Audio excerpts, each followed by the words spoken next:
The 10th hole, the first hole on the back nine. As we mentioned, it runs parallel to the first, and accuracy is going to be required, certainly with the second.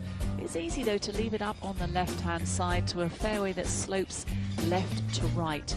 Huge bunker that is shared with the first hole, and where the pin is located today. In that back left-hand segment, you can work with the slope. 3 distinct parts to this green. If you do attack, you will be rewarded.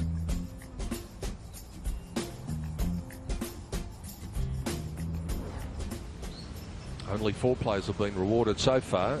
Se Young Kim, Shan Shan Fung, Angela Stanford and Na Yeon Choi, the only to make birdie. A little bit of breeze into them here. You really want to stay down the left-hand side, but that may be a little too far left to pick up the fairway.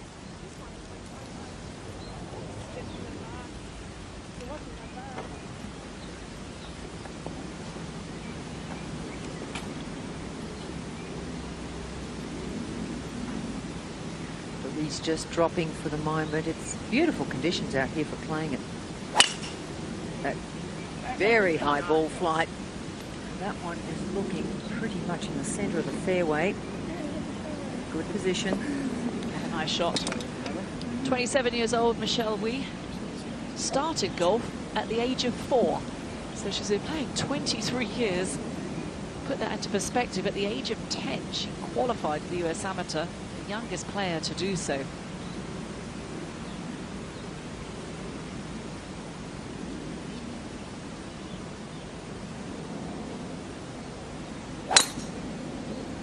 Mo bringing this down the left-hand side as well. It should get a nice kick back towards the centre of the fairway, and it's in good shape as well.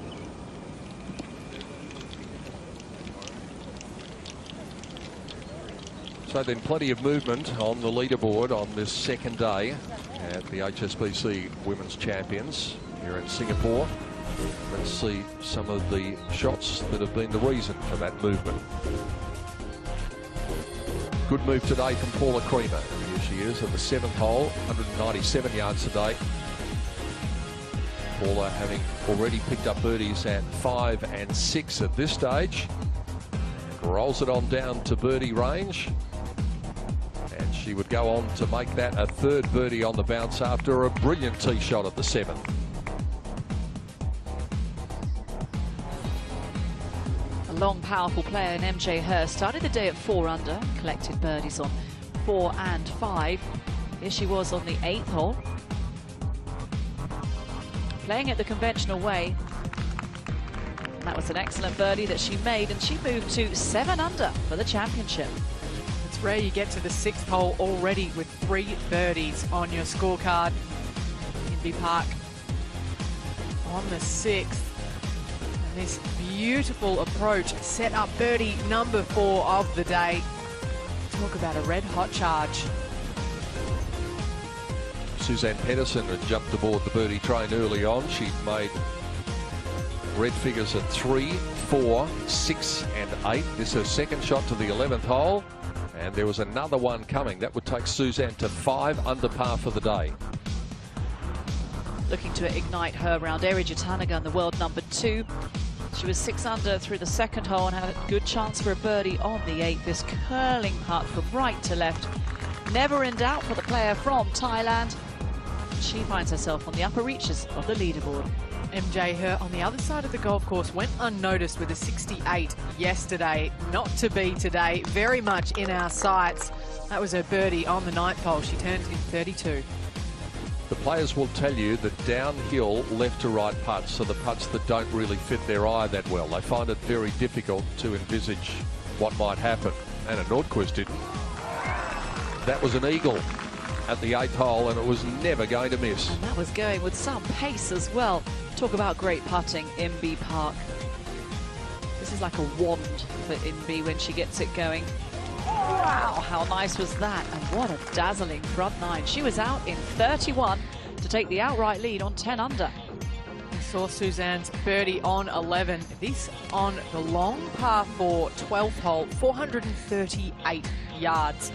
That did not deter the Norwegian, landing it perfectly up over that slope. And that putt would take her to 6 under par for her round today, 9 under total. Plenty of movement. Red numbers required. Mo Martin today is even par for the day. Stacey Lewis is even par for the day. Of the top 20 on the leaderboard, they are the only 2 players who are not in red figures. In fact, I'll have to go down to tied 33rd and Karine Ishe to find a player who is over par for the day. So everyone's putting red numbers on their card. They're tearing the place apart. Inbee Park is doing it better than anyone at the moment, but there is a very large presence looming behind her. The presence of this lady, the 15-time winner, Suzanne Pedersen, is breathing down Inbee's neck.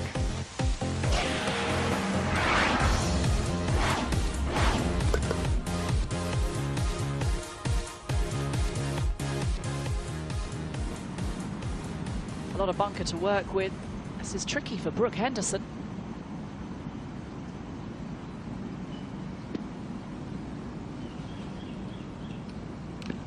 There's a lot of bunker and a lot of green. So Henderson finding herself in a spot of bother on the 10th, which is currently playing the 2nd hardest hole on the golf course. The 3 toughest holes are all on the back 9, 15, 14 and 10. MJ Her, second shot at the 11th hole. She's got her eye in today as well. Another birdie putt coming for MJ. That could take her to 5 under par for the day. Boy, there are some low numbers being shot out there on this Friday. Well, you wouldn't bet against this putt, MB.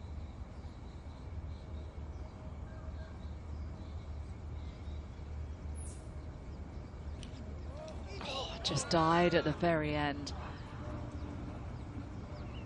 Oh, she is dangerous with that club.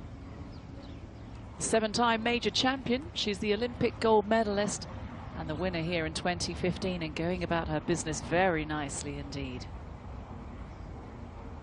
One of sport's greatest accolades, when you go around and people point and say, there is the Olympic champion. And she's the only female Olympic gold medalist in golf. The last Olympics being back, what, 1904, St. Louis, Missouri. Yeah, she and Justin Rose are in a pretty exclusive club at the moment. Brooke Henderson, long par saver. Nearly comes up with the goods at the 10th, but that will be a drop shot for the Canadian youngster.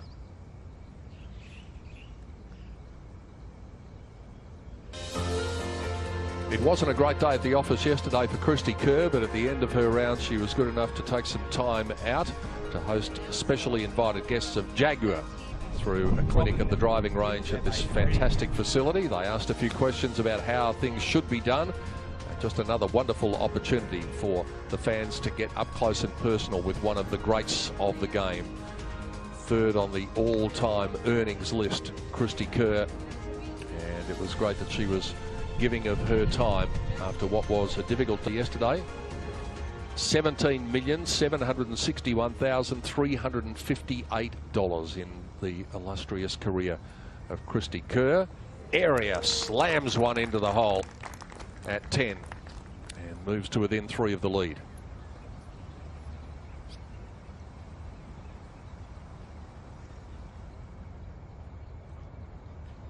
For birdie at 16.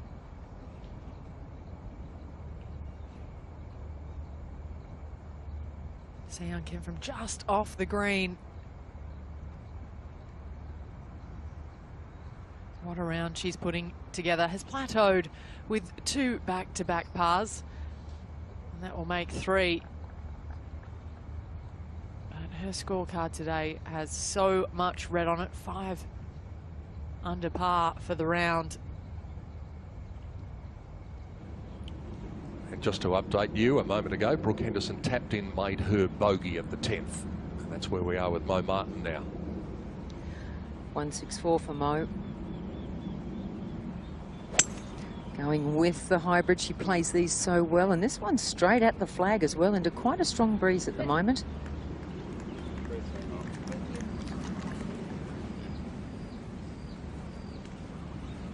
You will not hear a nicer caddy relationship than that between Mo and Craig Castrali. Just listen in to their reactions to the shots today.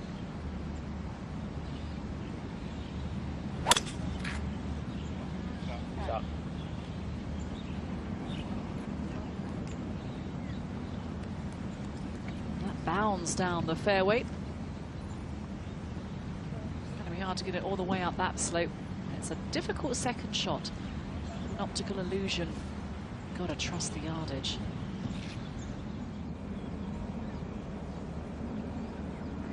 This ball's sitting down a little bit for Anna.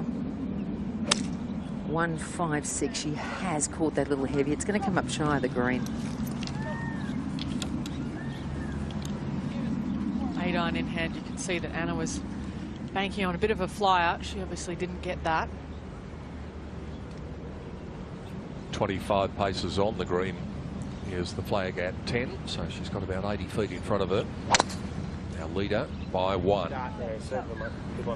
Metronomic sometimes is a word that is used almost in derogatory terms about things that happen, but in golf it's a very good thing when you repeat the same thing over and over and over again, and that's what Inby does. She's done it all the way to the great success that she's had in her career. And with all aspects of her game as well. The driver, the mid-irons and the putter. Coming in from the right-hand side, 9-iron, looks pretty good.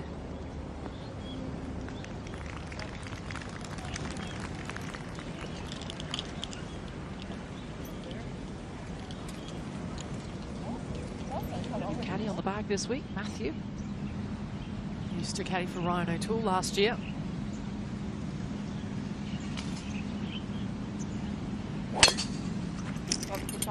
She leaves nothing behind. Brooke Henderson. Perhaps a little angry off that bogey on 10. That will be nicely up the left side of the fairway. You wonder, her father teaches her, and you just hope that she doesn't ever think, well, shall I maybe look to another instructor, but just to keep working with what has been so good to her over the years. I've spoken to her about it a few times. She has no plans to change anything. She knows she got where she is from her style. As we see Anna Norkvist here from the front of the green. Seems to have made a beautiful read and a beautiful putt for the 29-year-old Swede. Here's the hot player on the golf course, Suzanne Pedersen, with the opportunity of getting into a share of the lead. This is for another birdie, for a third in a row at the 13th hole. And there is no stopping Suzanne at the moment. 7 birdies in her round, and she moves to a share of the lead. What a Friday this is turning out to be. It'd be good to have a chat with her after the round. It's a dazzler from the Norwegian.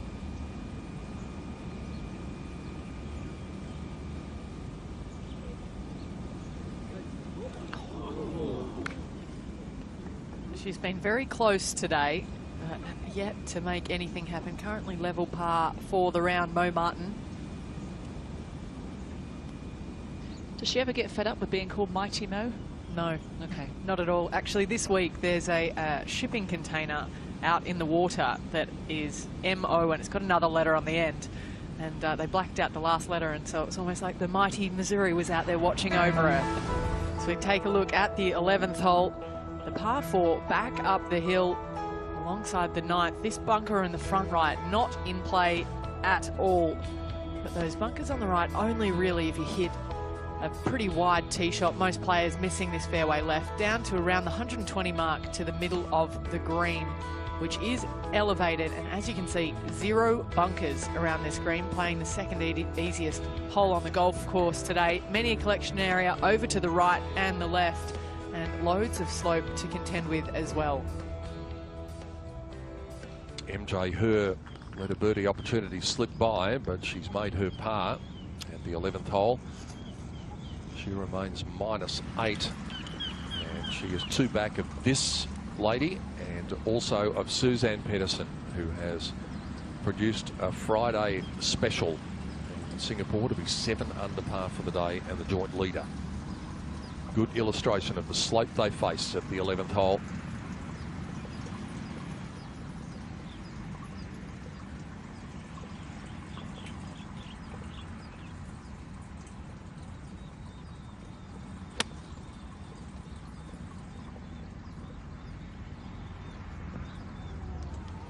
Here we go again. She's got her eye in. Suzanne's got her eye in. Just about everybody has today. As we said, if you are shooting even par or thereabouts, then you are falling down the leaderboard. Shell for birdie to get within one of the lead.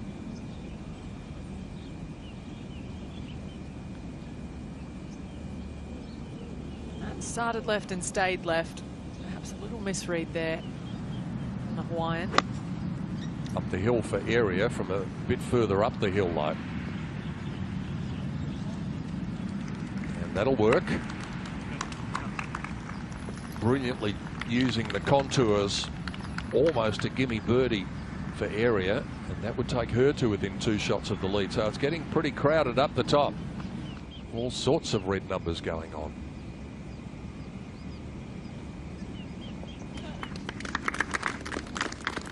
Just an easy par save there for Michelle.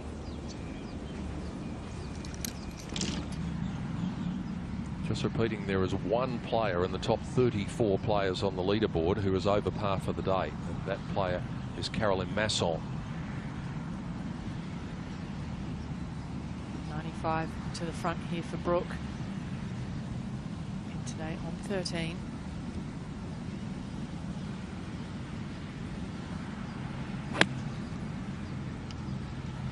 Certainly took a big divot. Doesn't look happy with this one, but she gets away with it. I think they've got that one surrounded. Brooke needing to get something going, just an even par for the day. So is Mo Martin. And they are giving up ground to the rest of the field.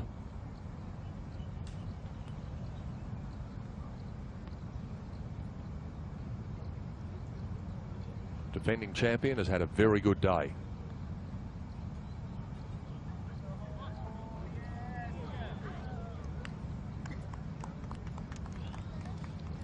That would have been for a round of 66 for Hannah Zhang.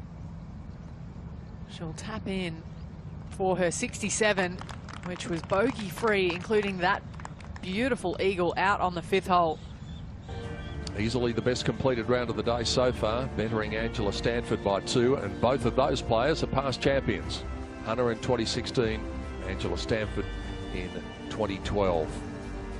What a brilliant honour roll, and it all started with Lorena Ochoa's magnificent 11-shot victory in 2008, followed by Jie Shin and Ai Miyazato, a couple of tiny-sized powerhouses, the great Kari Webb, the list goes on.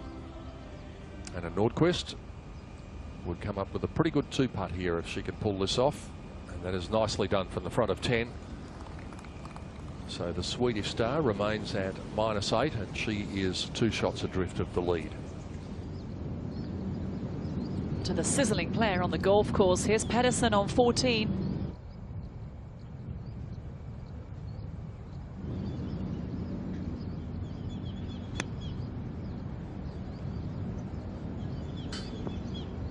Giddy up.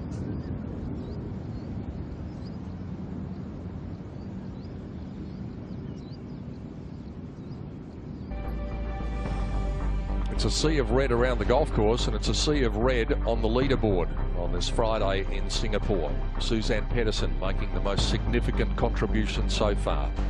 7 under par for her round to join Inby Park at the top of the leaderboard. But a great round from Hannah Zhang, the lady who thrilled us all in 2016 with that wonderful victory dance after she was able to produce an epic final round to win. Has made a big move in the 2nd round. And Paula Creamer is also going along nicely, the woman who gave us the most unforgettable moment this tournament has ever seen. That putt in 2014, the putt that shook the world.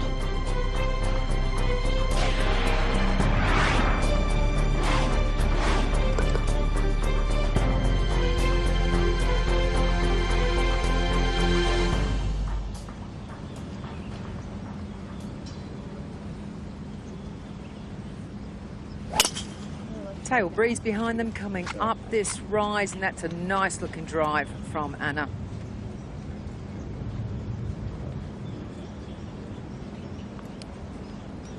Very nice indeed, just staying up on that upslope, trying to get down to the bottom of that little valley. Tough To hit from an upslope to an elevated green with a false front. Well, here's a good chance for Brooke Henderson.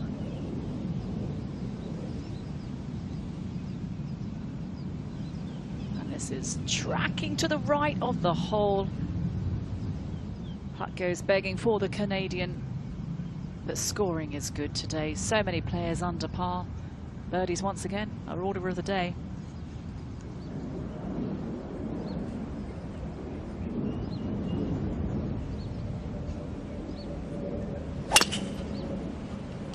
Yeah, it's a good looking shot. It's tight on the left hand side, so hopefully it sneaks out onto the fairway.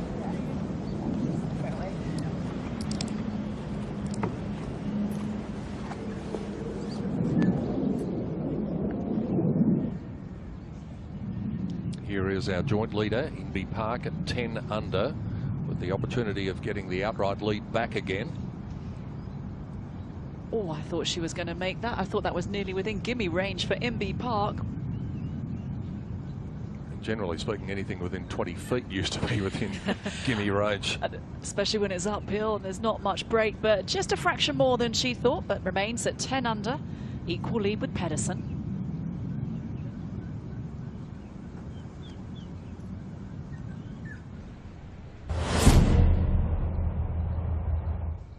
They breed them tough in the Lone Star State.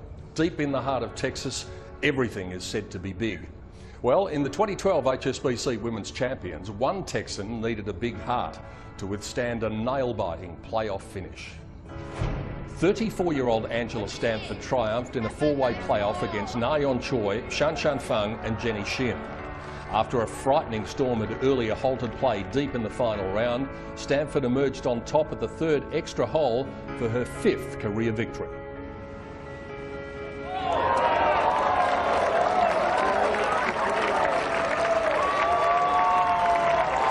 Flutter, but a victory nonetheless.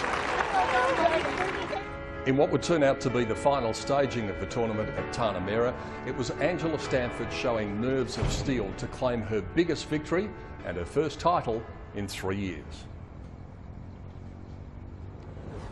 And what a win that was for Angela Stanford. I had the chance to interview her afterwards and she was in tears. It was a very emotional victory for the Texan, who's enjoying her 17th year on tour. And to a player from America, her compatriot, Mo Martin. Solid Let's looking get some drive. Come on, Mo. She's got a very low ball flight, so I said coming into this week I wasn't sure how it was going to play out with all of these elevated greens for her, but obviously she's proving most of us wrong. Meantime, at 11, it's a birdie opportunity for Area Jutanagan. This to go into equal third spot after that wonderful approach. And Area now up into a tie with MJ Herr, Michelle Wee and Anna Nordquist. They're all chasing the joint leaders. And one of the joint leaders has made a charge to save her on this Friday in Singapore. Suzanne Pedersen put together an outward 9 of 32. And here is what she was able to do at the 11th hole. From in that little depression which collects a lot of golf balls. And she put it up to birdie range again. And there was more coming. On the 12th hole. Wow, I thought it was a hard hold yesterday, but Pedersen just going in with a mid to short range iron. Hole all the way at the back, so trying to work with the green to come down the slope. How good is this shot? It was another birdie for the Norwegian, and that got her to 9 under par.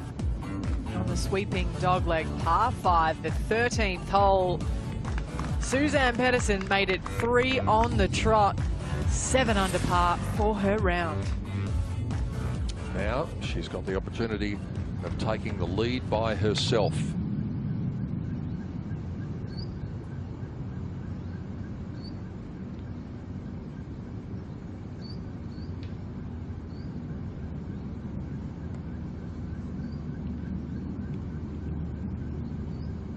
We've looked at the honour roll and we've seen the quality of the winners on that honour roll. If her name was to be added, it would lack nothing. It would be up there with the quality of the winners that we've seen, because she's been such a brilliant player over such a long period of time now.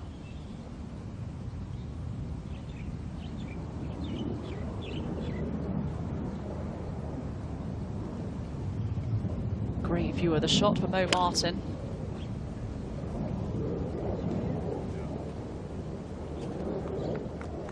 She said it should be good, and it was, and it's going to get even better with that little backstop there is behind the hole. She won't be able to see that this is happening, but will be thrilled once she walks up. Very nice approach there from the Californian.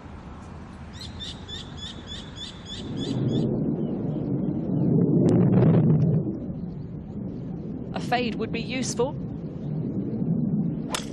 Breeze blowing left to right, just taking it tight on the trees. A little bit of draw, bringing it across the fairway, but left-hand side will be good with this right-hand pin. I was standing there watching a few tee shots at 12 today, and it's amazing the number of players who are just getting down and picking their tee straight up. It's a difficult drive, but they're handling it well. Up the hill for Michelle Wee, starting at left of the pin and staying just a little left. But a birdie putt coming nonetheless. US Open champion of 2014, who's been through her ups and downs, but hopefully this week is going to be one of the peaks rather than a trough.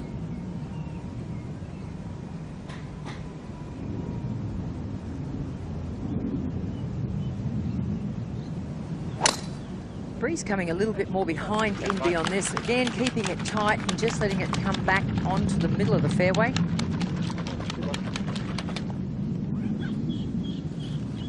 Someone in the group's having a protein shake out there, I think.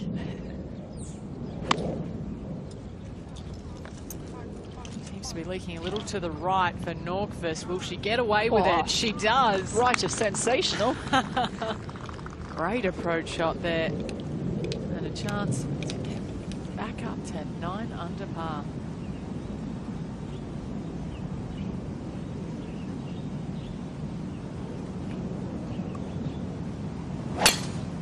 Again, trying to keep it tight. Now, this has got a lot of draw on it, and it's moving quickly towards the left-hand side. It's going to run out of fairway. Certainly will. Well, just will be able to move that cart path. Be intriguing to see what line Henderson has in if she's got a full swing. That is now tough. Suzanne Pedersen will tap in, hopefully, and remain in this share of the lead. Birdies at 3, 4, 6, 8, 11, 12, 13 for the Norwegian superstar today.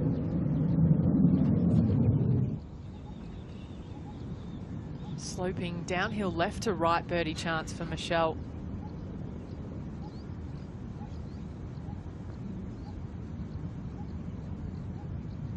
She hasn't had a birdie on the scorecard since the 3rd hole. All pars since then.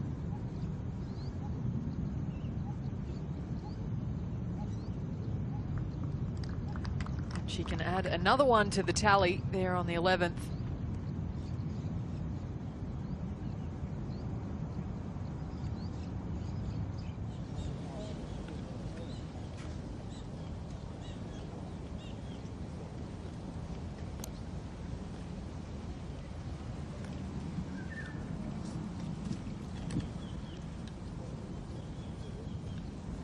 That was the birdie attempt from MJ Her. Good weight. That'll be a tap-in par.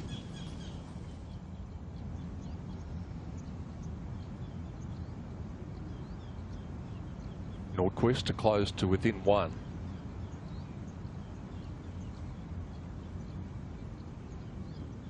And there's been a few who have read that putt that way.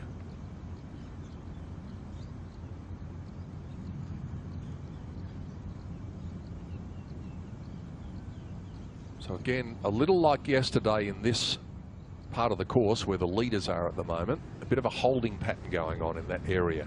Not for Suzanne though, where she is. All systems go.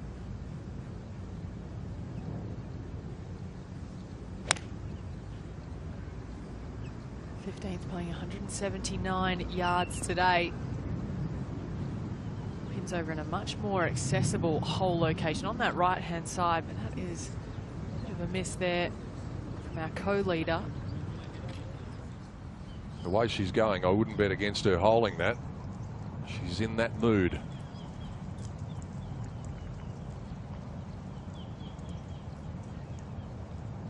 It was always going to pull up a little short for Paula.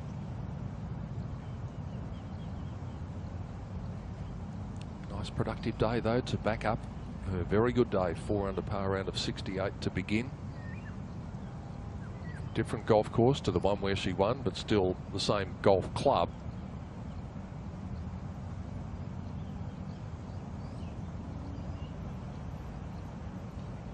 And if you weren't with us yesterday, you were seeing something very different about Paula, not so much with what she is doing, but who she's with.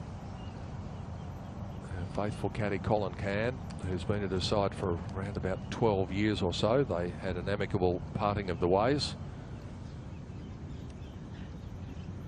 Colin Khan now with Sun Hyung Park. Oh, what a shame after firing such a tremendous shot in close range.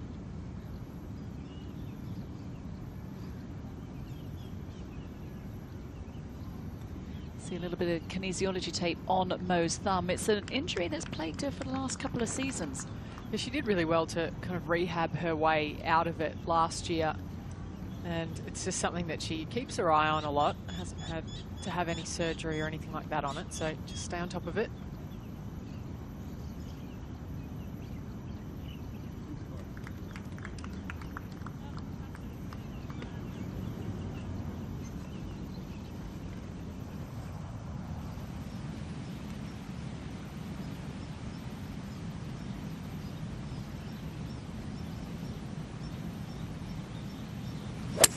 Five iron for Inby, and oh, this is going left. It's going way left.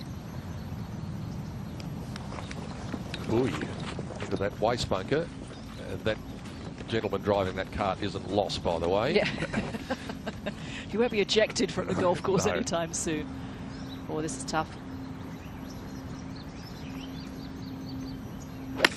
Low branches here. She's just trying to hook this around low, doing a pretty good job of it. Come on, keep going.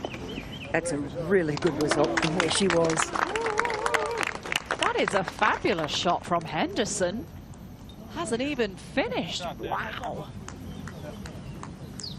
The feet were lined up where she wanted the ball to start, and the club face was pointing where she wanted the ball to end, and that was a great low hook.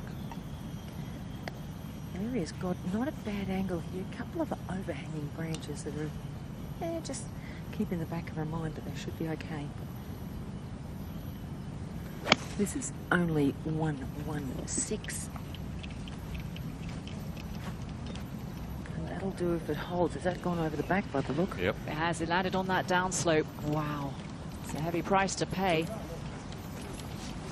Not sure I'd love that shot coming back either. Not too much green to work with there. Well, it's a great hole, the 12th. It is tough. From an elevated tee, the players are actually flying it over that tree you see on the right-hand side, and then you can land in that ideal zone for which to attack with your second waste bunker all the way down the left-hand side that we didn't think was going to get much play, but, well, we have been surprised. A little grassy knoll short of the green will catch any player who is not that long, but looking at today and with these firm greens, ideally you want to land it in the heart of the green to take the power off it and let it drift down towards the hole.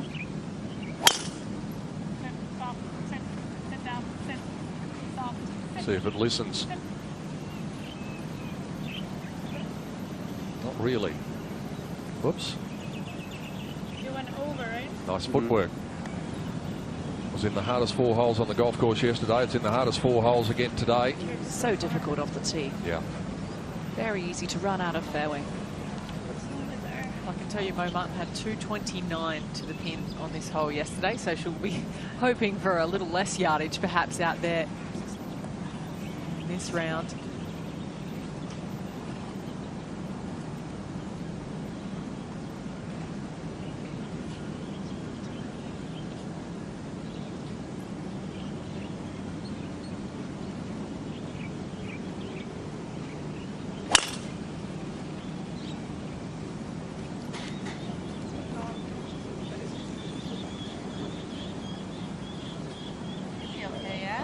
taken a lot of distance off, but just didn't quite get down onto the short stuff. Suzanne Pedersen, who is hardest hole on the golf course. Hard to believe that a par 3 could beat. I think the lines between those two sprinkler heads.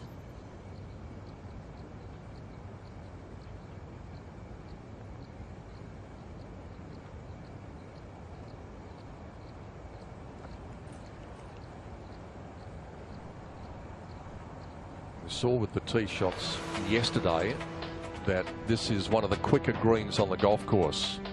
Players unable to hold their tee shots on the green yesterday. So Suzanne's first putt, putting her up to range where she can make her par, and if she does, she'll keep a share of the lead with Inby Park. So it's Norway and Korea at the top, but the flags of Thailand and the United States and Sweden are also to the fore in this very international field. 63 players, the best of the best, battling out Asia's major at the HSBC Women's Champions.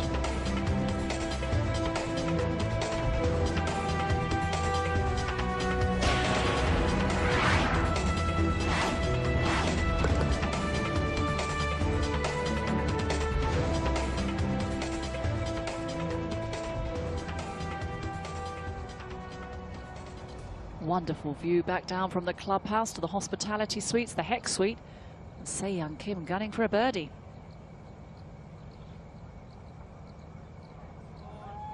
Ooh, thought about it.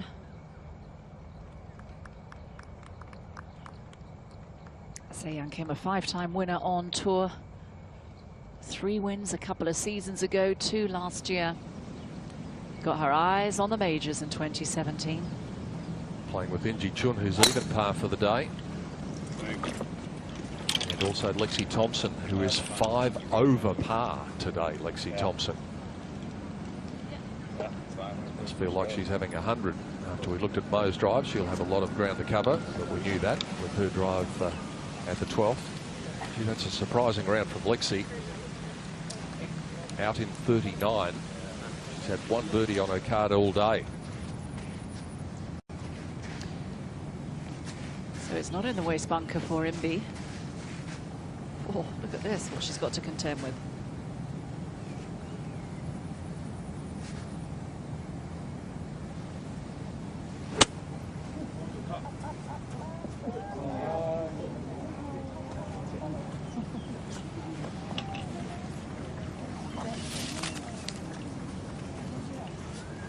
There haven't been too many adverse moments for the people at the top of the leaderboard. This is one of the few that we're going to see. How much of a difference is this going to be to what Suzanne Pedersen's lead is going to be? Because almost unquestionably, she is going to have the lead by herself. It's a matter of how much.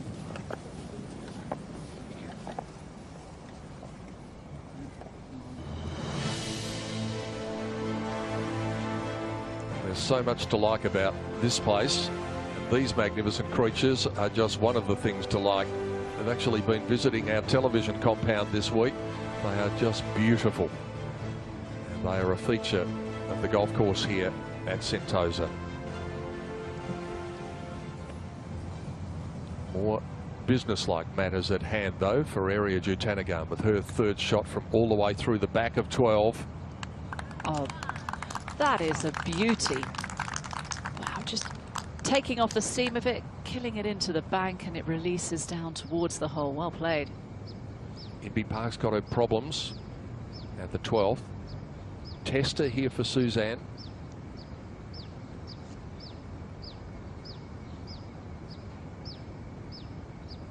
Oh no. The first blemish on the card today. That takes her back to -9, but chances are she's still going to have a share of the lead after what's evolving at the 12th.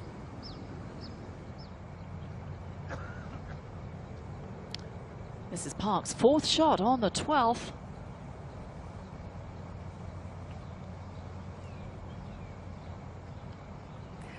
And again, this is not going to be enough to make the green or get close to the flag. Having a lot of problems here.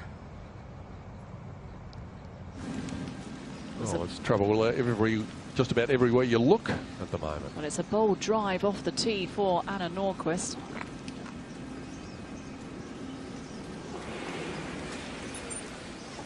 There's Dan. Howdy. This is my ball. Okay. So, I mean, based on all the trees, my only option would be kind of either like that or like this. All right, grab a club and show me. Kind of go through what you're gonna try and do. I mean, because we wouldn't be able to hit it from the other side, right? Right, yeah, stance over there. So I would, the only way, because I have a little bit of space that way, so I would have to go. Grab a club. Grab whatever club you try to use. And just try to like act it out what you were trying to do here.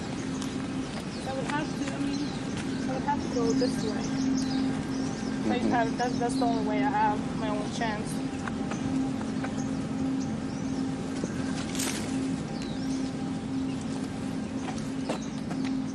Okay, just motion through that just one more time for me, if you don't mind, Anna, please. There's a tree there. Yeah. So I would have to go this way.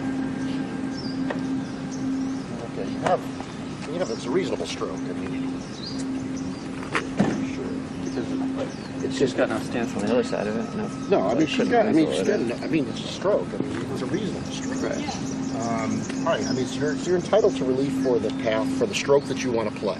Yeah. So now what you're going to do is you're going to stand like this, and you're going to do the same thing, but you're going to put the club down where it would normally, like an address position.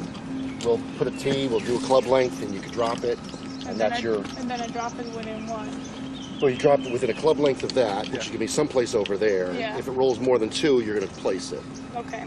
So this was my intended, right? Right. So now step off the cart path. Yeah. Go the other way. Now just put the club down like the ball was. So basically, the club will go here. No, yeah, this would be like right here, yeah? Yeah. So go ahead and now put a tee like right there. Yeah. Now get a club to measure with.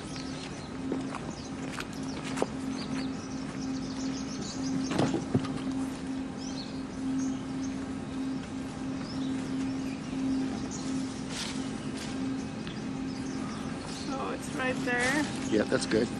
Yep, that's good. There. So right there. So you're going to drop the ball. It has to land somewhere in that club length, and then where it rolls from there, as long as it doesn't roll more than 2, it's in play. Okay. And I can move some of these leaves? Absolutely.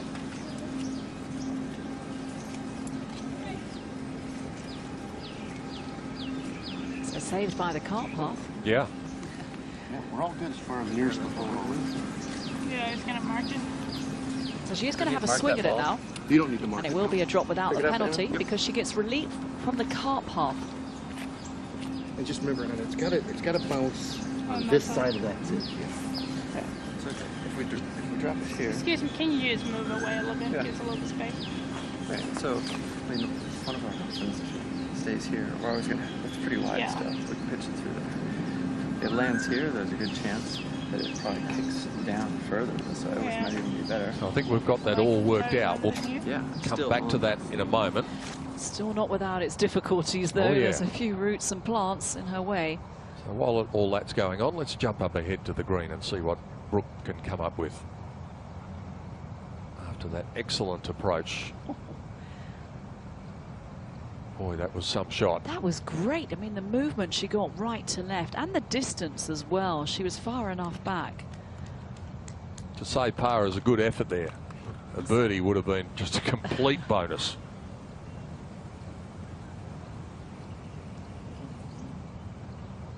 Bogey putt here for Inby Park.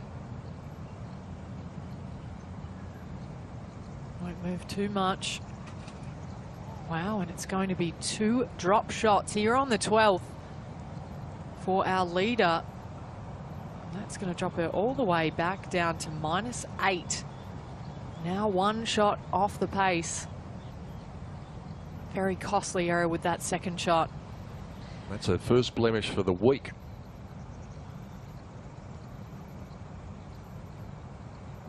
So Ariya Jutanugarn finds herself alongside Inby Park, and Pedersen, who made a bogey on the 15th, has probably thought she was out of the reckoning, is the outright leader. So things have changed, and they've changed dramatically for some of the people up near the top. Suzanne, as Kate said, does make a bogey, but still has the outright lead, would you believe, after Inby's double bogey, and then Anna's gone on safari at 12, and we'll find out what she's going to do in a moment. Area Jatanagan is just quietly going about her business. She's one shot off the lead. The 5-time winner from last year, lurking dangerously on Friday in Singapore.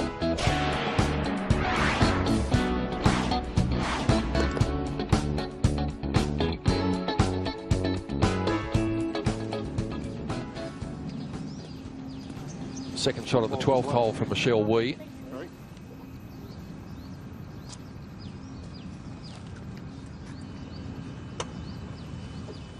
Pins over on the other side, so she's going to have that slope to negotiate, and that is not going to be easy. This is the par 5, and for Area Jatanagan, playing for position. Nice strong breeze blowing into their face here, and this is going to be a long way down though from Area.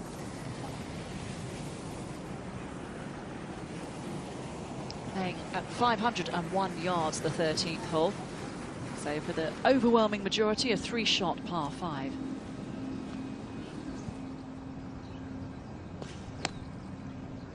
The draw required here for Mo Martin. Just getting a very strange bounce through that grassy area at the front of the green.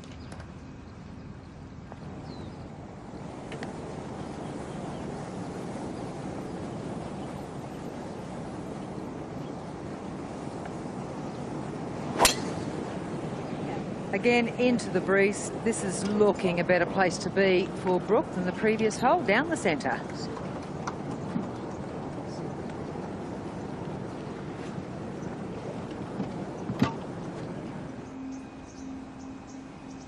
All right, we've worked everything out with Anna. And now she's going to squirt it out without penalty. This is her second shot.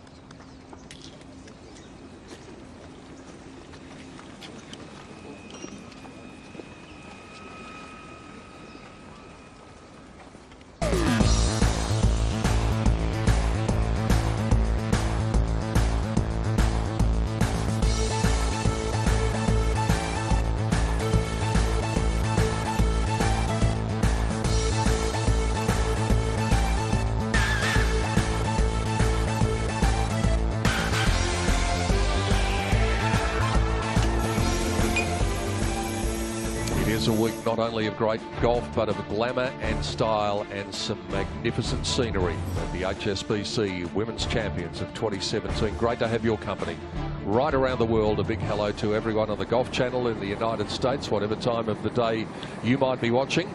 Inby off a double bogey.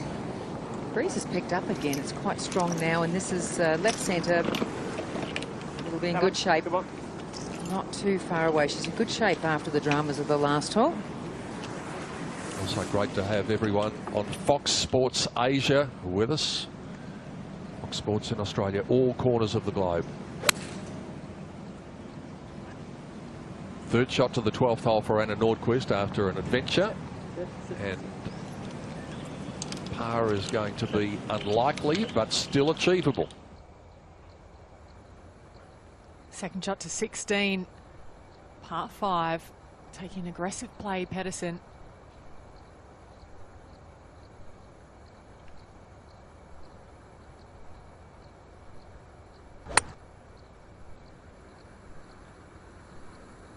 Contact sounded okay, and that's going to be safely on the fairway with only around, say, 50 or 60 yards left into the green. There's a couple of the par 5s out on this golf course that really give you cause for concern with the approach in. It's a very narrow entrance. What a chance for MJ Her.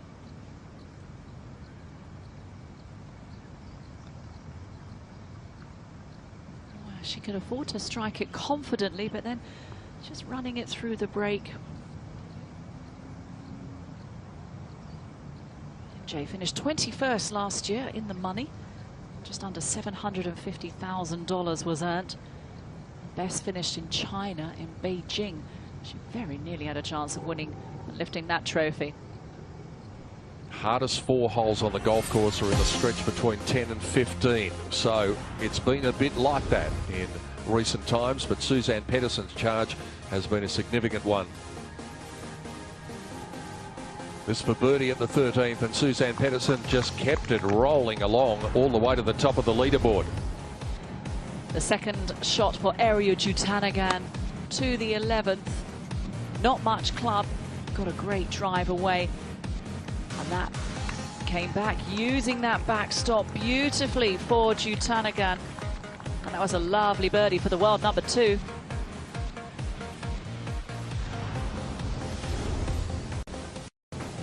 When we look back on the day, this might be one of the shots that dictates how it played out. The error was with the second shot. This, the third, trying to recover. And it was trouble again and would end up being a double bogey for the leader at the time. Now 1 shot adrift from Suzanne Pettersson. So there are the significant moments. As you can see, the birdies have dried up somewhat because of the stage of the round they're at, because of this difficult stretch on the golf course. 255 for Inby. Wind into her coming from the right. She's playing this well right to keep it away from that big front bunker. Gives her a better look at a little pitch in. That took an almighty leap forward as well off the back edge of that right bunker. Got a little extra yardage there. Whew, what a prospect for Mo Martin.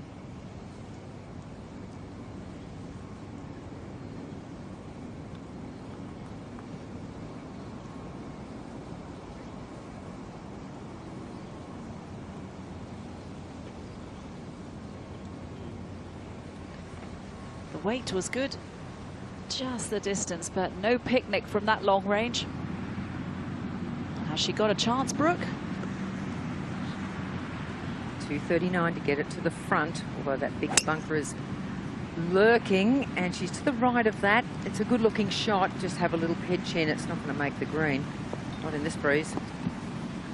That breeze is stiffening, Sandy. Yeah, it has picked up a lot, Kate.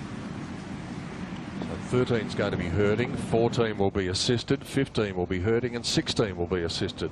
A change in fortunes coming for the players in this patch. Wonder if Michelle Wee has learned something from what Mo Martin was able to do with her putt down the slope. Mo had it out that distance to the right, and Michelle goes the other way. Just don't think she's reading the putts as well today as she was yesterday, but pretty hard to back up a 66 with another one. Yes. It's 223 for Ariya. Now she's playing this out the right, trying to pick up the right-hand side of the green. It's not going to be far away. Little pitch she'll have will give her just an open look straight up the green from there. Yes, it's done exactly that. So Ariya in a very good position on 13. Couple of putts for a birdie. Par save for Anna Nordqvist to remain at 3 under for her round, and it's going to be a drop shot. The error was from the tee, forcing a chip out, as many have done before her on this very difficult 12th hole. And we mentioned those stats about the difficulty of this stretch. 15th the hardest, 12th the second hardest, 10th the third hardest, 14th the fourth hardest. So Suzanne Pettersson's got that stretch behind her now, and the 3 closing holes present some opportunities.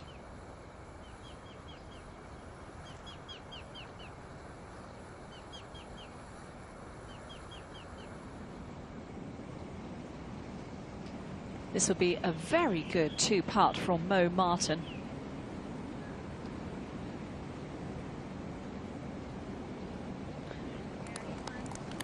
Well played.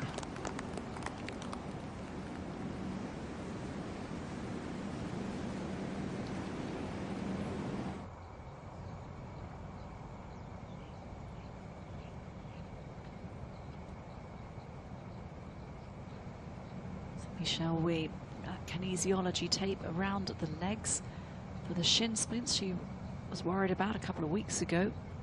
Still persisting.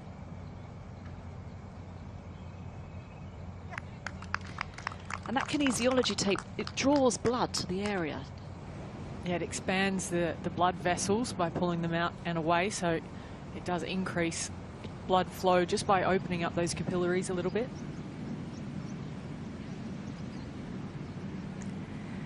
Brooke Henderson, she's just 30 yards from the front of the green, but she's got to bring the bunker into play here, and it's a bit firm over this bunker. Needs to get a bit of spin and check on this. Oh, she's going to do that. Yeah, that's well done, just sitting below the hole, so it gives herself a good chance for birdie.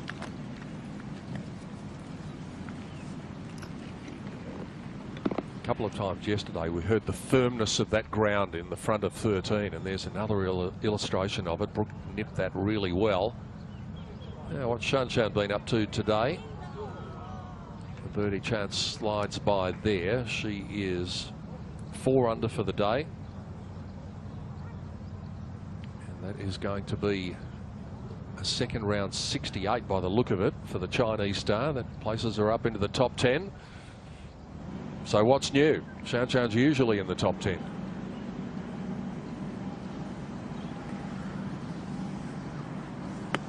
Just needs this on the green, which she has not done, and uphill it's going to pull up quite shy. Just having a little patch at the moment. 2015 winner.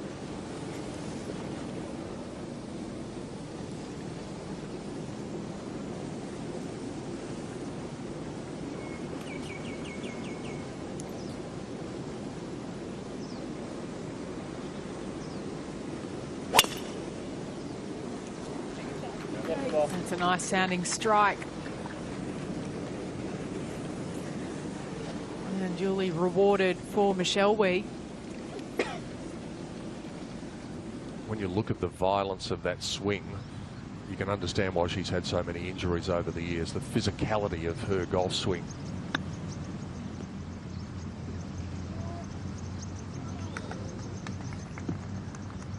Clubhead just bouncing through the ball there. You can hear just a little bit early with contact into the ground.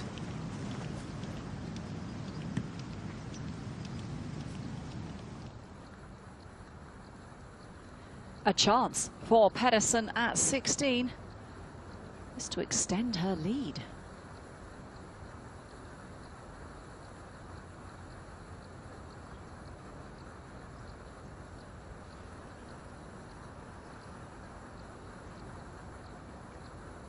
It's a very impressive round Pedersen is compiling. She's 6 under today.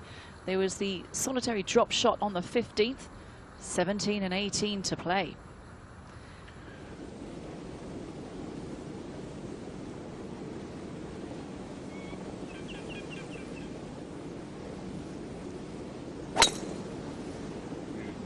You can expect that one to hit the fairway. One of the interesting underlying stories in this group is that Kyle Morrison, who's now on Anna Norquist's bag, was on Mo Martin's bag when she won the British Open Championship back in 2014, and it's almost like when you get traded to a different sports team, all of a sudden you're on the other side of things, and it's a little interesting of a vibe.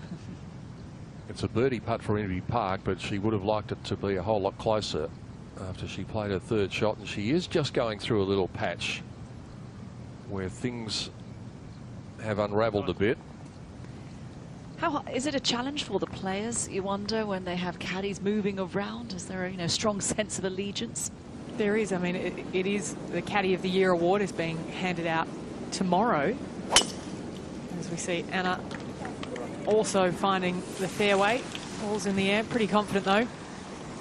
But we've had a few interesting caddy movements as well. Peter Godfrey, who was on the bag for Ariya Jutanugarn for all 5 of her wins last year, now on the bag for Hannah Zhang, picked up his first win with her in Australia. So it's the caddy musical chairs, if you will. Ariya lets a birdie putt slide by.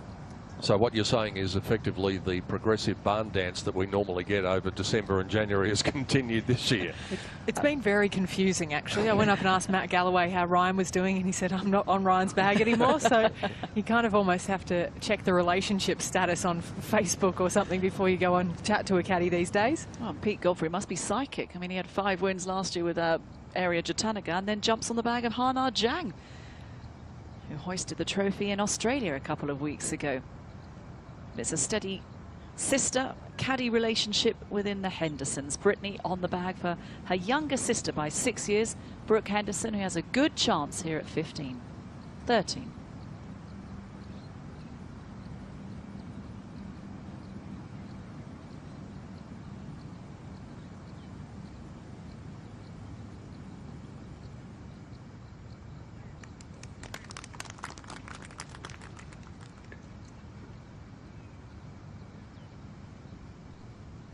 So Brooke moves into the top 10 and gets it into red figures for the day. Suzanne Pedersen, despite the fact that she's only been able to make that 5 at 16, still has the lead. Inbee Park just struggling through a patch where things are not going the way that she would have hoped. MJ Her having a very good day. She's put 4 successive pars together now. Aria's made a couple of pars after a couple of birdies to begin the back 9, and Michelle Wee is hanging in there after a great first day. You're watching the HSBC Women's Champions from Sentosa Golf Club in beautiful Singapore.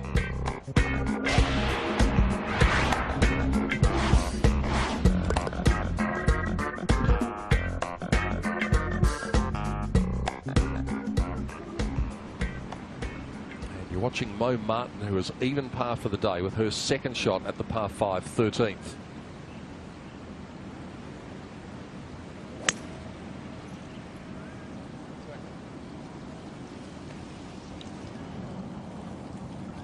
It's one of the best swings in the game, but goes a little unnoticed just because of her length off the tee. I think very fundamentally sound. Has done a lot of work with Ian Triggs over the years, as have many players out on tour, Marina Alex as well. At the moment.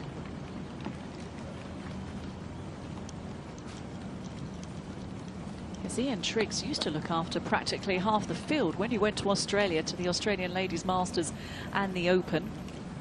There are coaches that are in favour at the moment.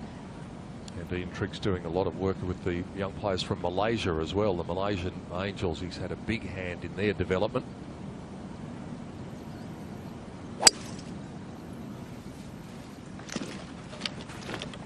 Michelle Wee has stuck with David Ledbetter, one of the most well-known coaches in the game, and it was an interesting departure last year for Lydia Ko to say goodbye to David and hello to Gary Gilchrist. Suzanne Pedersen has worked with David Ledbetter, now with Harman. I know Michelle's also very good friends with David's younger daughter, Hallie, as well. Difficult pitches coming for both Anna and also for Mo with the pin position there at 13. So Michelle, by getting it a long way down, is going to have a look up the length of the green. And has got a good opportunity of getting up and down the birdie. And if she does, she'll get to a share of the lead.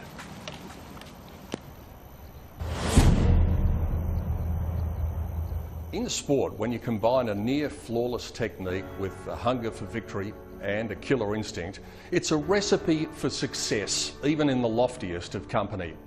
And after a Texan win 12 months earlier, those qualities were embodied by another native of the Lone Star State in the 2013 HSBC Women's Champions as the tournament found a new home. Having just turned 28, American Stacey Lewis went into the event at Sentosa Golf Club as the reigning Player of the Year. For much of Sunday, it looked as though she would prove why in reasonably comfortable fashion, but some late round nerves brought on the wobbles. In the end, it was a very relieved Lewis who scrambled to a one-shot victory over Na Yeon Choi, the Korean finishing runner-up for the second successive year. The USA does it again. Stacey Lewis, after a dramatic final day, now lets the emotions run with Travis Wilson, her caddy, the caddy of the year, and they both come out on top in Singapore. Sentosa had proven to be an outstanding new venue and Stacey Lewis a worthy champion. That victory would give her the impetus to claim 2 more titles in 2013, one of them her second major championship, the British Open. What a year indeed it was for Stacey Lewis, who's held the #1 position on the Rolex rankings for 25 weeks in her career. It's now to a player who's ranked 10th.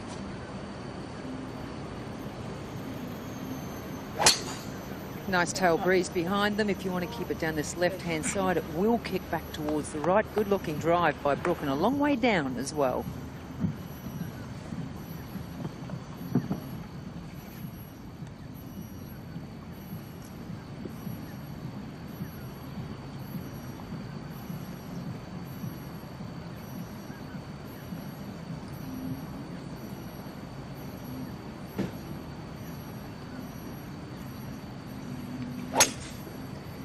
He's just picking up a little bit. Aria's got this going a little bit to the right, and this is going to miss the fairway, so she's going to be playing a little pitch uphill out of just the rough. Not laying too bad, though. To the par 3, 17th. 122 to the front, pin 22 on today. Need to be careful of that front left bunker with today's hole location on the left-hand side.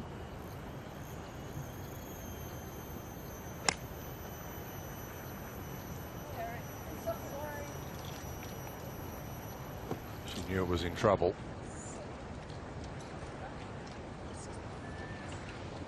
Makeable stretch coming home. Not so much 17, even though it is the 11th hardest hole on the course, but you can make a score at 16, and 18's birdieable as well, so you need to make hay while the sun shines.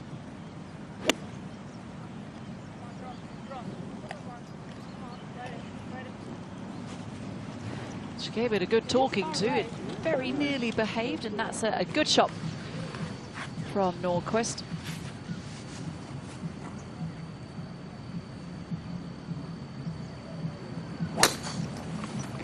This one for Indy, also starting down the centre, just moving a little bit left to right, but will stay on the fairway. But it's very impressive to see Inbee Park playing so well. I was just looking at her season last year. She only played 10 events. She withdrew from 3 of those, and the best finish was second at the Kia Classic. So to come out match fit after a 6-month layoff. Just a little half shot here for Mo Martin. And that's one of the interesting characteristics about this golf course with the new greens. On a regular day, that probably would have spun back a little bit, but that's not happening without that layer of dead leaves that that older, more established greens have to cushion the blow. Front trap for Suzanne Pedersen at 17. She's the leader by 1. I think that might have been beyond her wildest dreams at the start of the day. Difficult putt coming to maintain her par.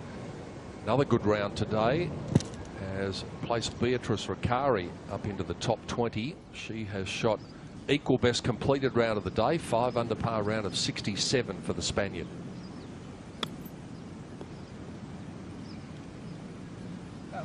Go.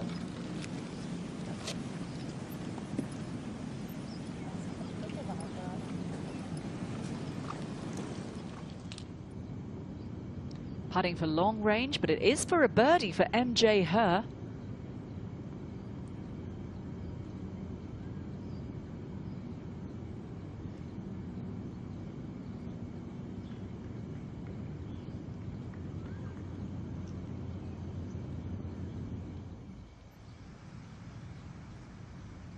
This one might get a stern talking to as well on the way to the hole for birdie. Not to be. I had an entertaining conversation with Sandra Gall and Caroline Masson about how they spoke to the ball, whether they spoke in German or whether they dreamt in English, and Caro Masson was completely German and Sandra was a mix of everything. So sometimes she mixed it up between the both languages halfway through the shot call even. Here's the world number 1 of the final hole. Lydia Ko looking for a birdie to close. Very nicely done. And so she's lurking. She's got it up to 4 under par for the day. That's a 68 from Lydia. And look at the finish. We told you 16, 17 and 18 were a part of the golf course where you could come home with a rush. And that's exactly what the Kiwi has done. Now only 2 shots out of the lead. Look out. Here she comes.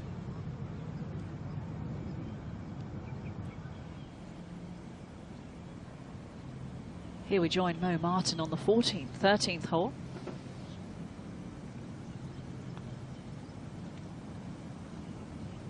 Oh, that's a lovely birdie.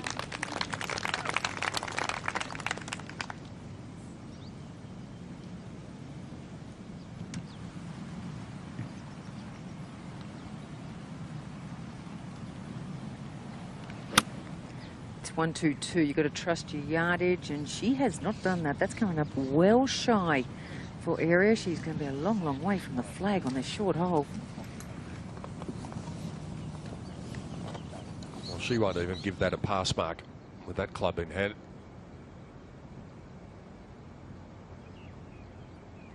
Trying to save par and remain in the lead here, Suzanne Pedersen.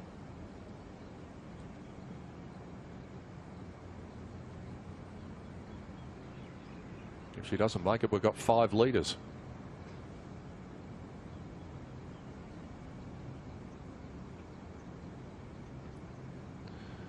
Oh, and that's very irritating to bogey both of the par 3s on the back 9, 15 and 17.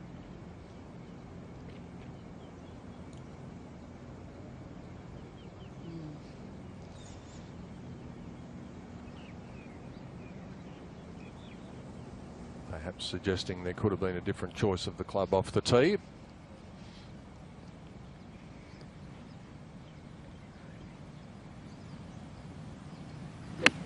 One, 2-2 as well for NB. This has got more flight on it, and this is a good looking shot.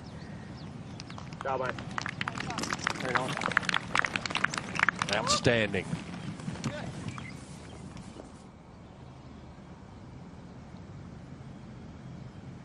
Really good chance for Michelle Wee on the 13th.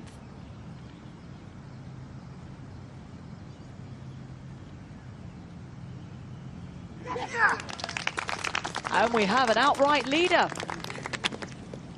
For the first time in a few years, we see Michelle Wee once again at the top of the leaderboard, becoming the hunted.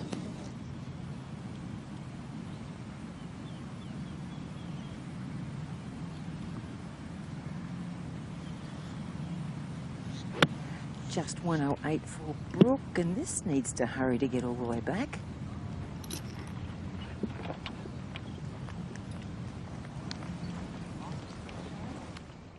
One perfectly judged at 14, and 2 a little bit sloppy with that club in hand. Let's move ahead one to the 15th, measuring exactly 179 yards on the card today. 2 very good days so far for MJ Her.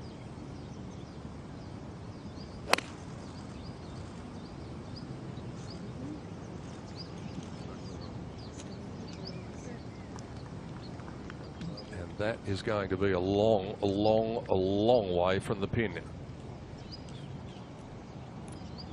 It's as firm as any green on the golf course, the 15th. Let's go back one. Just a slight dog leg right, the 14th, going 366 yards today. Important to be short of that bunker knife. Doesn't really come into play that much off the tee, but then just a little flip wedge up into an elevated green, playing over its par today. Only the 3 birdies with that back right hole location, very tough to get to, right next to that ridge, which is pushing all of the golf balls down into that collection area on the right.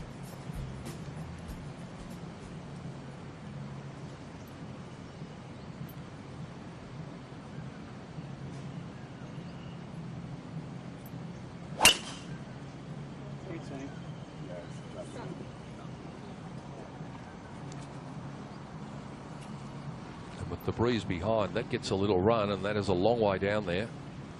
Chelachoy, Inji Chun and Carlotta Saganda, the members of a very exclusive club, the only players to make their 3 at 14 so far today. They could be joined by area, but from this distance, it's a long shot.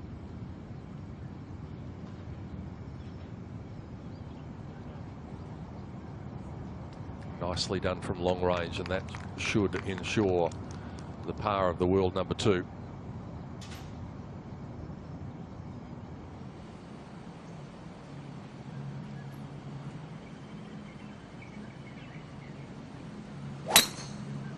There it is. Great. Nice aggressive golf swing, hot off the back of that birdie on 13. And that's going to be a very nice angle into this green that slopes from front right to back left. And here is the slope that Ali was talking about. Again, realistically, 2 putts from here would be more than acceptable.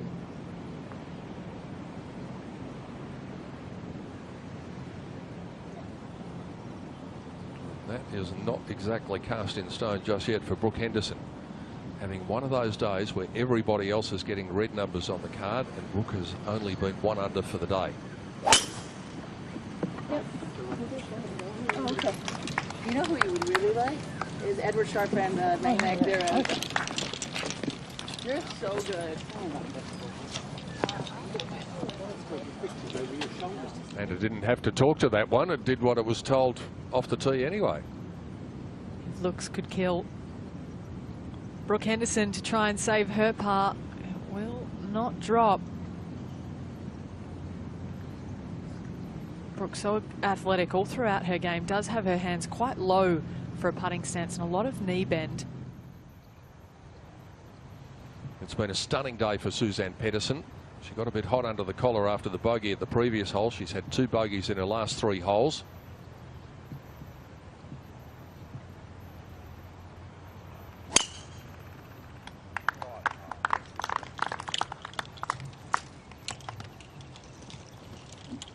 And that has absolutely bisected the fairway with the different cut down the middle of the fairway. She is right on that cut line. Trying to save par here. So that's a 4 for Jutanagan on 14. And 1 ahead, MJ Her from a different zip code.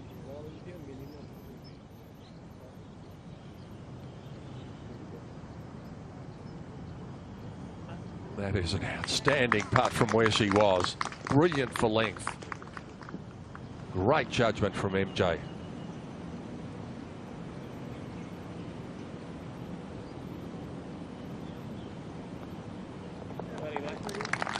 Now we have 2 at the top with that birdie. Inbee Park joins Michelle Wee at 9 under par.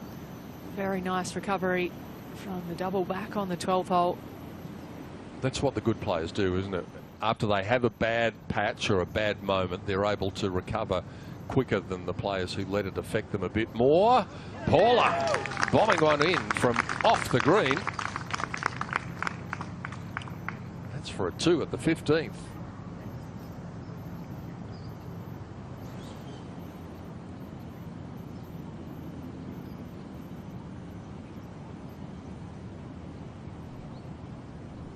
We said it was 3-putt territory where Brooke was on 14. Sadly, we were right, and that's a drop shot for the Canadian. MJ Her has been able to make a very good 2-putt at the 15th. Brooke Henderson, we've talked about her battles today, the fact that she is even par for the day. Stacey Lewis, Hyoju Kim, Morgan Pressel, Moria Jutanagan, Injik Chun are the only players in the top 36 who are not under par, with the exception of one, Caroline Masson, over par for the day. It's red numbers on Friday in Singapore.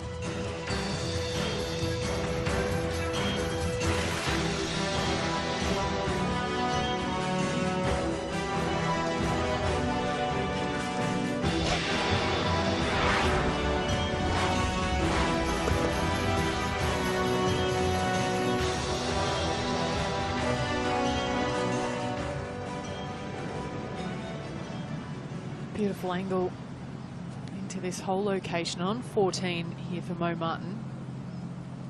Reasonably flat lie.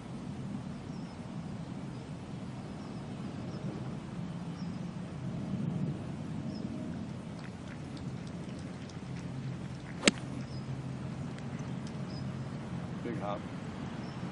Release up that. Tell contact. Not quite on point there. Taking a very large divot by her standards.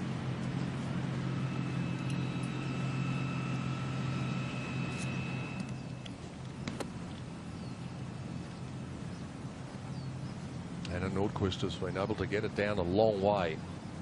We talked earlier in the coverage about her length off the tee, or what was effectively her lack of length off the tee for someone so tall and athletic, but she's added distance to her game in the last few years.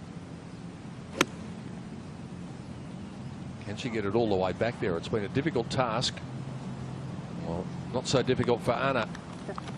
And a birdie putt coming, and any birdie at this hole would be like picking up 1.5 amongst the top 4 hardest holes on the golf course. Yeah.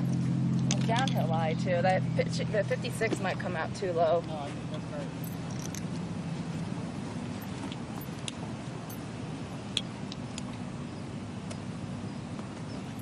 By her own admissions, just on a little bit of a downhill lie. It should kick forward once it hits the green here for Michelle Wee.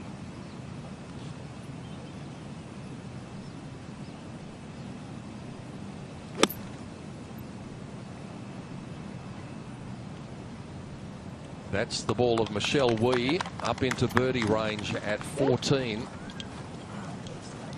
And she has a very good look at a birdie coming. Already in a share of the lead with Inbee Park at 9 under the card. And a Nordquist has also got a birdie opportunity coming there at the 14th hole.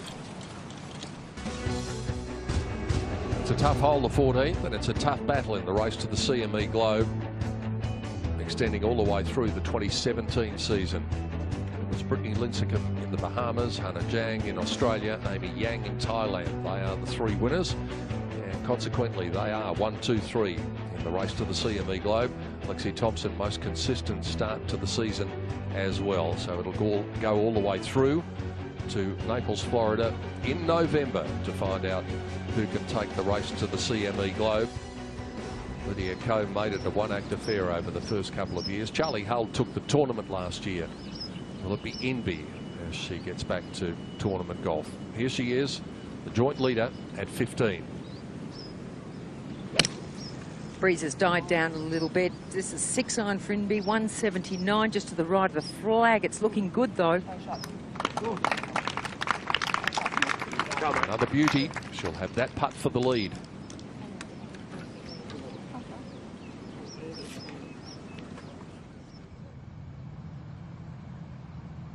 Second shot, great angle here for Suzanne Pedersen. Trying to bounce back from 2 bogeys in 3 holes.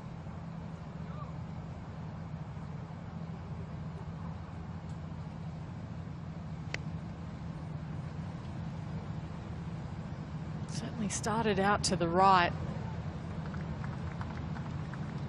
and stayed there. Perhaps not the best strike on that one for Norwegian.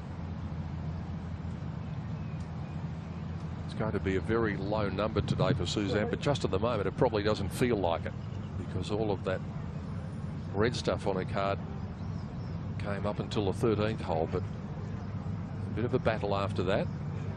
Some conversations going on between player and caddy. Duncan French, Christina Kim's partner on the bag for Suzanne, has been for a little while now.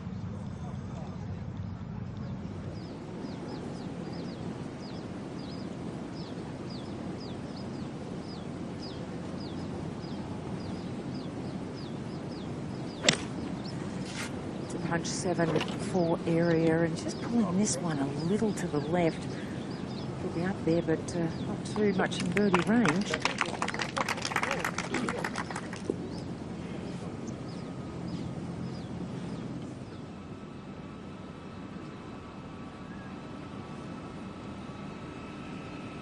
Very long chance to get one back for Mo Martin up over the slope, that ridge running right through the green.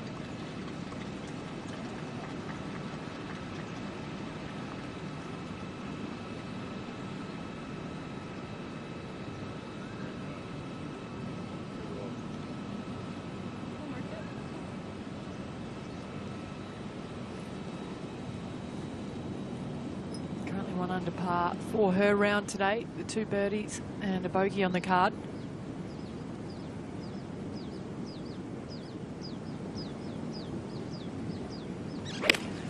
breeze just picking up a little bit. This is 6 iron, just to the right. It's tracking in. This looks really, really good. Certainly is one of the best we've seen all day. Right on the money for Brooke. She could do with it to get back into red figures.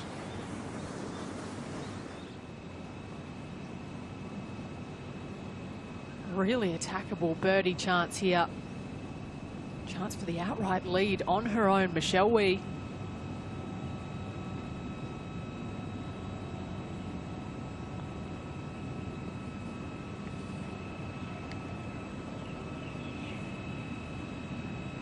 That one just drifts away. Does fall off past that whole location towards the back of the green.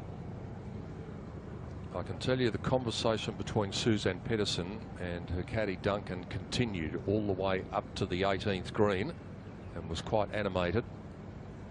Here she is with the opportunity for a closing birdie and to take a share of the lead.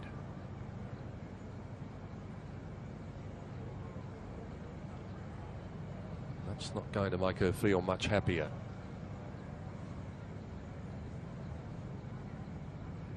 So on a day where it seemed like nothing could go wrong, it's been a difficult stretch home. From across the green here, area for birdie.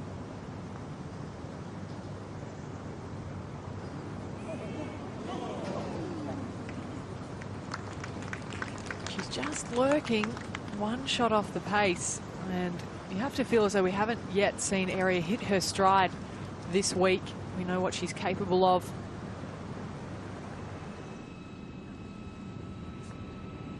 Terrific approach from Anna Nordqvist gives her the opportunity of getting within one shot of the leaders. That is very nicely done. She knows what it takes to win. She's done that before. She's done it in a major championship. And here is a multiple major championship winner.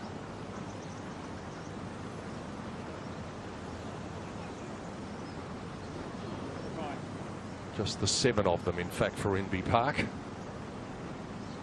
If she keeps playing and stays healthy, I think she's going to run out of fingers to count them on.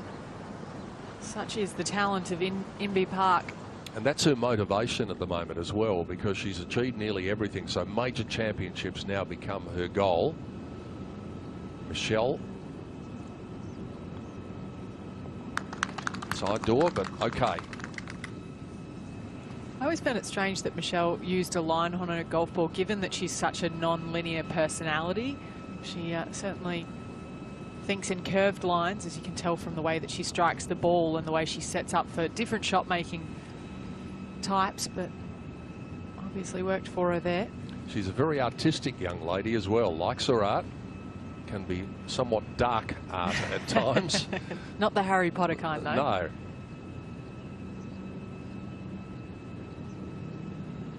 Very well done from Mo Martin. She's not giving up too much ground to the rest of the field, even though the day has not been as productive as she would have liked. So then, for a round of 67 to equal the best completed round of the day,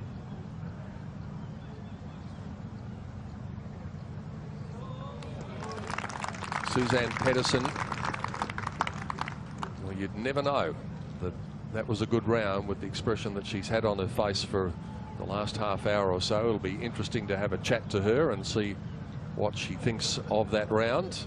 It's been interesting over the last hour or so.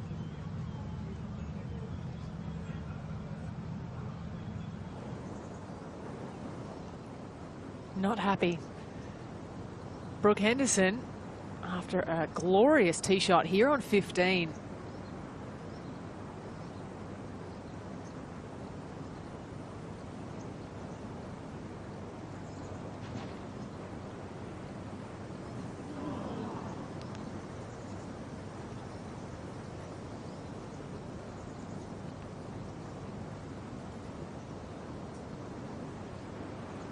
I have to say, Brooke has some of the most loyal fans in the game. When she played in a onesie, not literally the clothing, don't think about Tiffany Joe, she played on her own. at the Australian Open, and I went out to watch her thinking I'd be the only person there, and there was 50 other people that had the same thought, and that was at 7 in the morning. Yeah, and she loved that. She was so appreciative of the fact that so many people turned out to watch her. When we say a onesie, she was by herself, didn't even have a marker going out there with her. All right, here's a past champion, Stacey Lewis on the tee at 17. She's one of this group that's even par today, so giving up a lot of ground comparatively to the rest of the field. That's an outstanding tee shot, though. Have a look at this. Oh! How close do you want to go? Just a little bit off with her read off the tee. What a brilliant iron shot.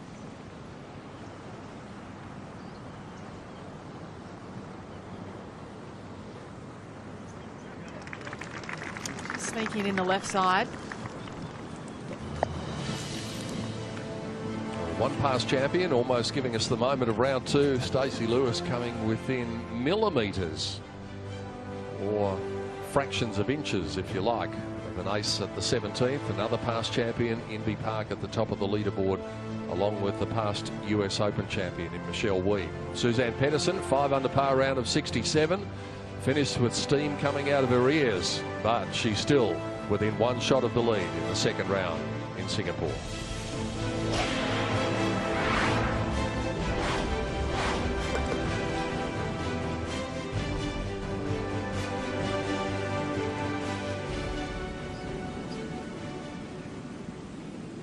At 15, Anna. Liking the look of it, she's giving it the stare. And that's the reason she gave it the stare. That was right on line, but nearly 2 clubs short. I mean, it's 65, but they're trying to land at 65. It's playing about 73. Yeah.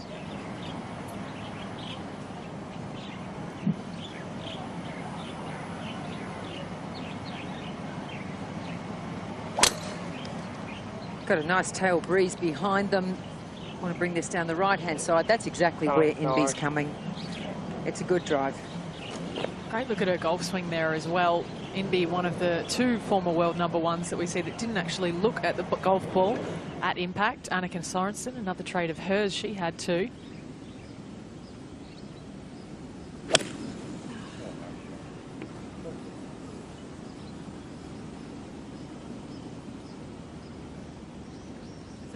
A pretty lucky break there for Michelle Wie, just missing that bunker. Will the ball stay up? It will stay on the top level.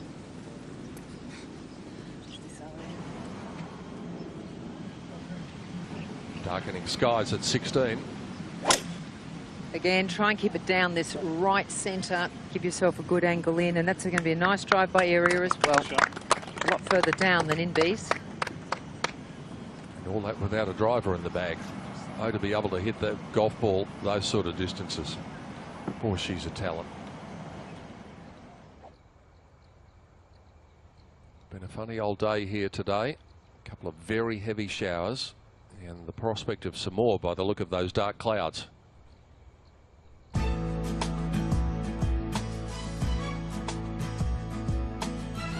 How beautiful is that? Some of the visitors around the golf course showing everything they've got to offer.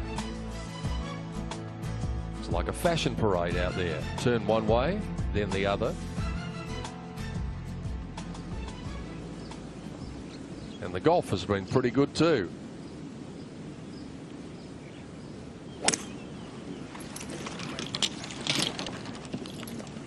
This one leaking out a little bit to the right.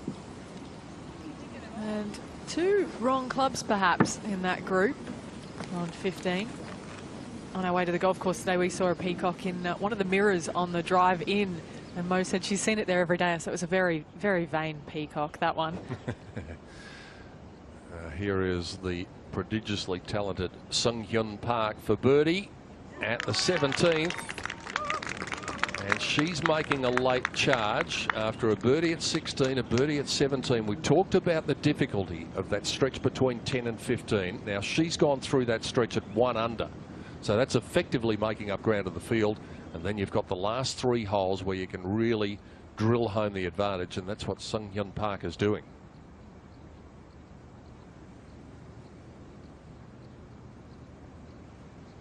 Stacey and her caddy Travis giving this putt a lot of respect.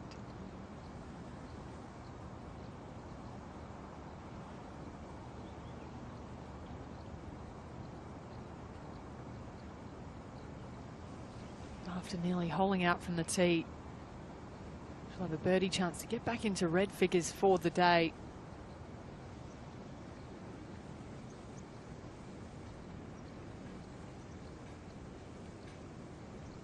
Oh, no.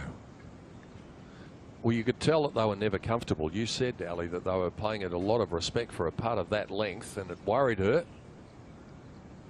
On these Tiff Eagle greens, when in doubt, you give it less break and a lot more pace. Up ahead at the 18th. Outside chance of a birdie for Charlie Hull to move to within one shot of the lead.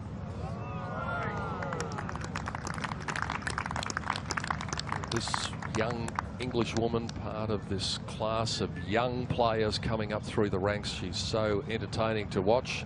She doesn't muck around. She gets on with it. And look at that, blemish free in a 4 under par round of 68. And Paula Creamer gets a birdie there on 16.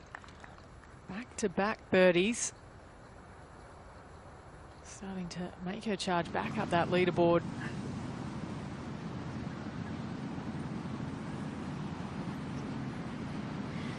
Well, Inby's 280 from the front of this green, so this is just going to be a layup, trying to get herself around about 100 yards out. You don't want to go too much further than that because it does narrow up around 80 yards out where the water comes in. So centre of the fairway. It's just a 7-iron she hit there.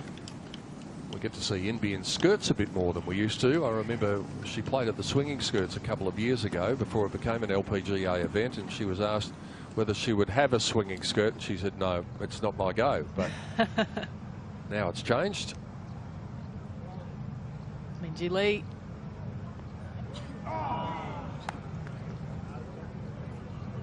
Would have been a nice way to finish.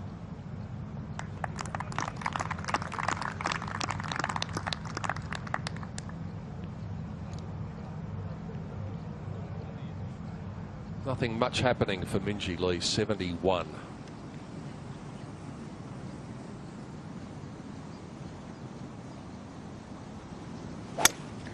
.262 area, having a bit of a crack, but she's letting this leak way out to the right.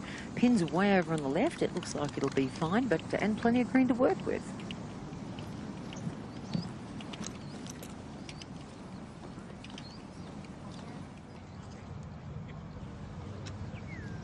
Sung Hyun Park at 18, coming with a rush, as we said. Birdie at 16, birdie at 17. How about that for a golf swing?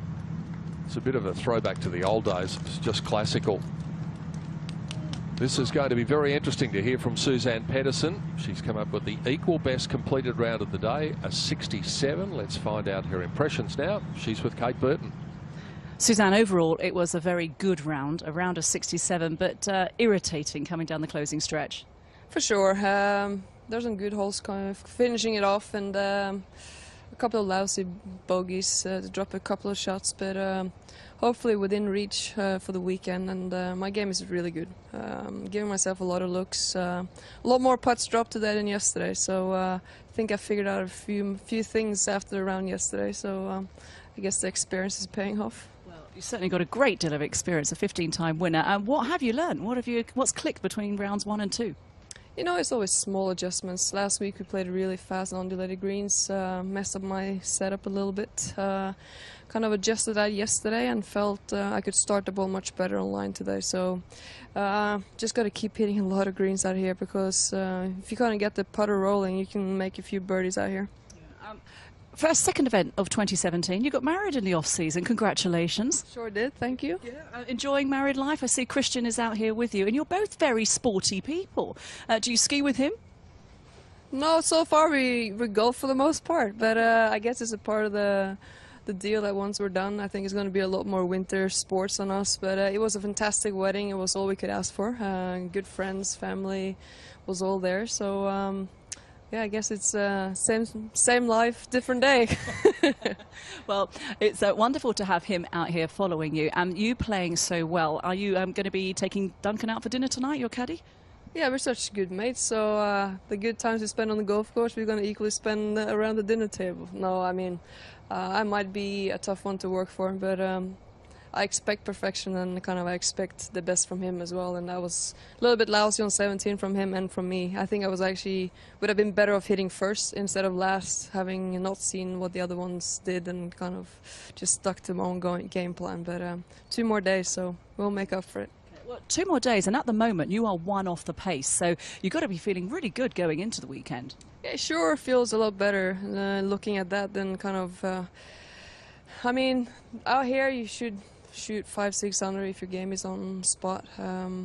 So just gotta keep grinding, hitting it really good, keep working on what I've done all winter, and hopefully you have a nice weekend here in Singapore. Enjoy dinner tonight. Well played. Thank you.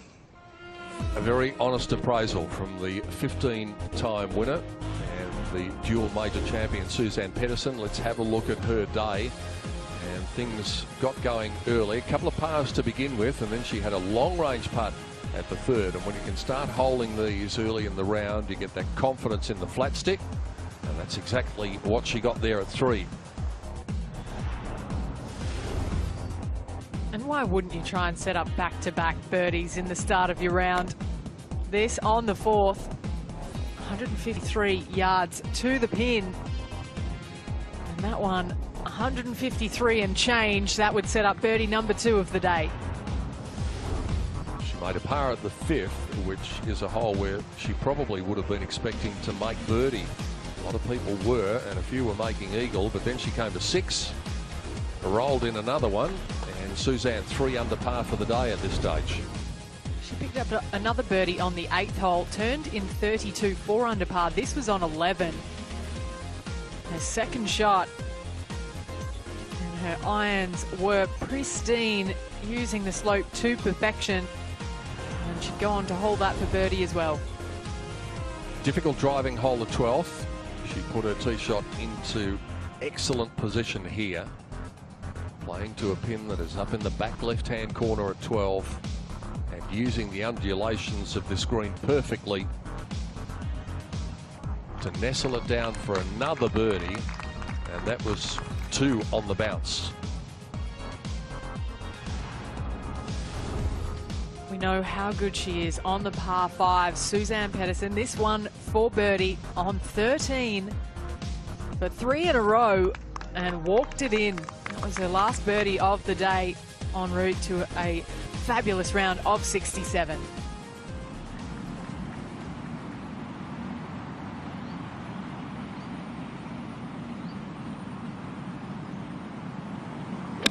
.145 with the left to right cross breeze, and this is just left of the flag. It's looking pretty good from here. Right on line again from Inby, and another birdie putt coming to break out of the tie with Michelle Wee.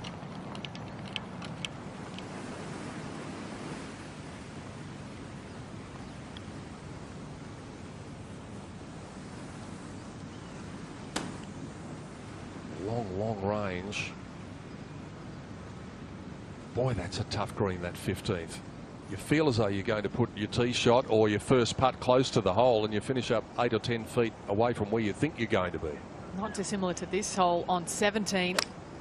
Creamer's tee shot. Only need to land it around 135 yards. And that took a very hard bounce off the back of that bunker, but it's a very solid tee shot nonetheless. Some dark clouds beginning to form up above as we head towards the closing stages, the last hour of our second round coverage on this Friday at Sentosa Golf Club. Inby Park with a birdie putt coming, and the 16th with the opportunity of taking the lead back.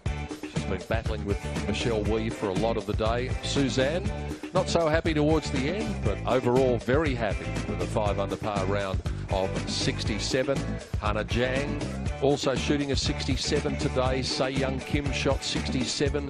Beatrice Riccari also shot 67. As Suzanne said, the golf course is there for the taking. If you're on your game, you should be able to get some low numbers. She was able to do that, but it's Inby and Michelle at the head of the leaderboard in round 2.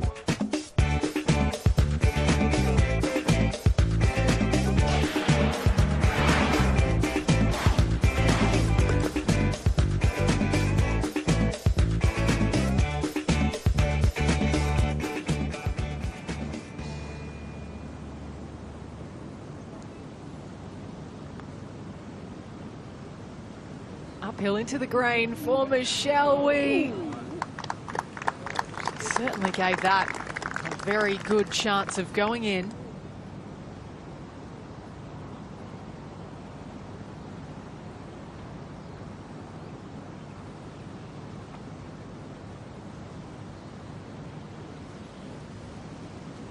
She was the youngest ever member of the Curtis Cup team, which is almost a junior Solheim in a way, GBNI versus the USA. She was 14 years old when she represented her country at the highest amateur level. Just got to pitch this over the top of the bank, get it to check. Oh, she's doing this beautifully, and this is looking really good rolling out.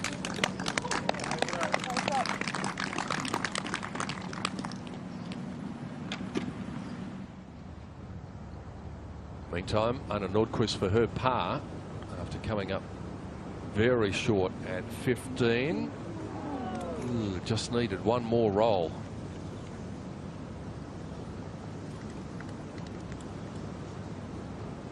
She drops back to -7, takes her back to a 5-way tie for 7th. Similar shot as Brooke elected to go a little higher, and that's going to pull up a little shy.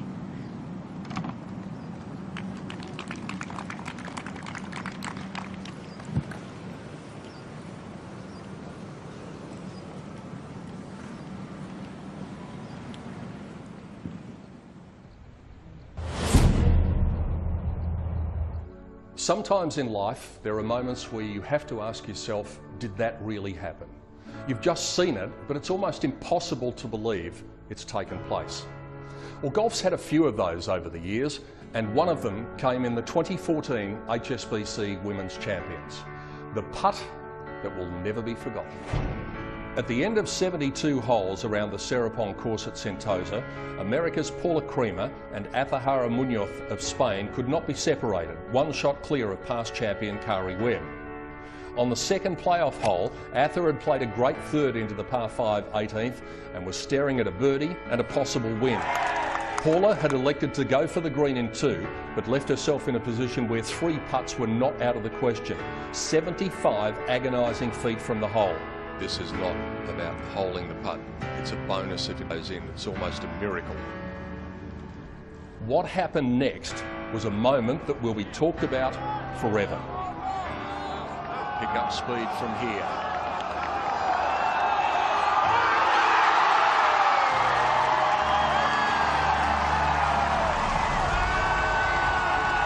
For Atha, it was heartbreak. For Paula, the end of a drought that had lasted since the 2010 US Open. We'd just witnessed, unquestionably, one of the most indelible moments in the history of the women's game. It was phenomenal. It was almost beyond belief. It was the HSBC Women's Champions' most unforgettable moment. I think I've seen that putt maybe 50 times and I still just got chills. Paula Creamer for birdie.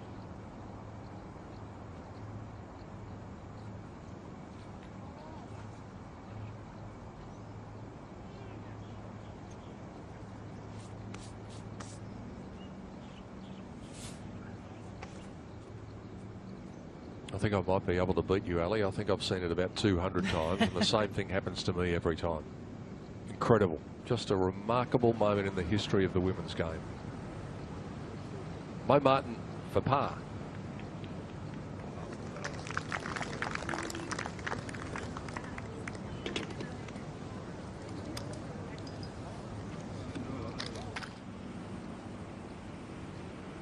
We've got joint leaders at the moment. That might change right here.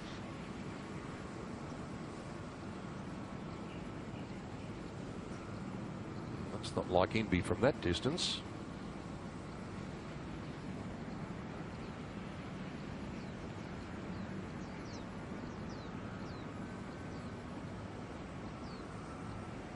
We've got two players at the top of the leaderboard.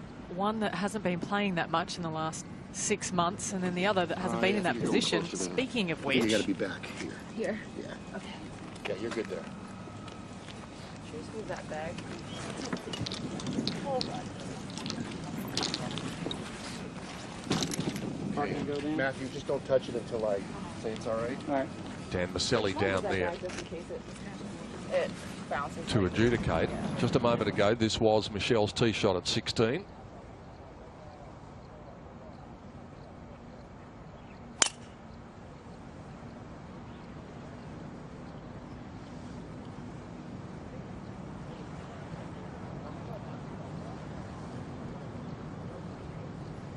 Hold it. Okay, that ball's in play unless you have, and if you have interference now with the path. I have interference with that path. Yeah, you do. So then. Yep, so now we can, let's grab whatever club you think you're going to use.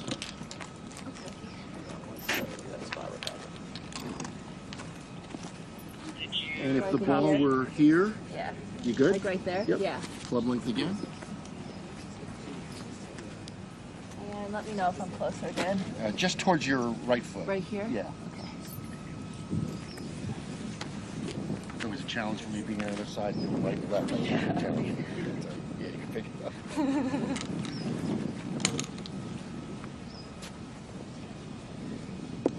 All right, young lady, ball's in Thank play. you. Well done. Guys.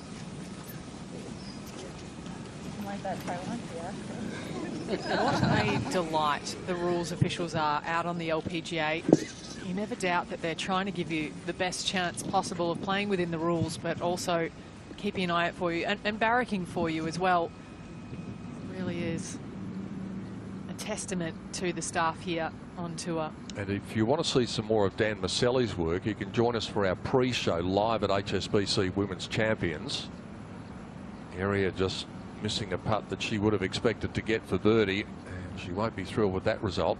But yes, Dan is one of the stars of the show in the pre-show. You can catch that on the LPGA website. You can catch it on the HSBC Women's Champions Tournament website.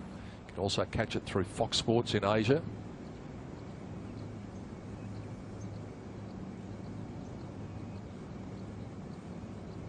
How did that not go in? That ball is scared of heights for MJ Herr there on 17. After such an incredible shot in, not being able to convert is frustrating.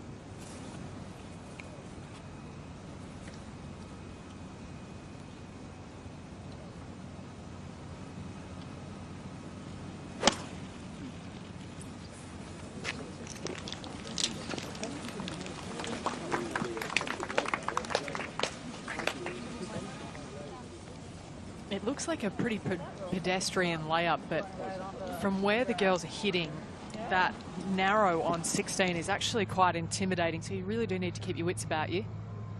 I've seen this putt at 18 a few times. Moria Jutanagan has it now to close with a birdie. Not bad. Very good. One of the best we've seen all day at the closing hole. It's an even par round of 72, but that'll get you coming back tomorrow with your tail up. Moria finishes with the birdie.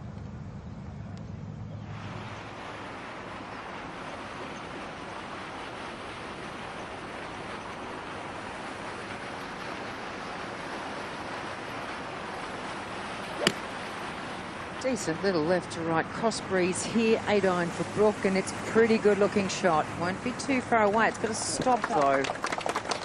Very difficult here with the pin sitting below a downhill little mound.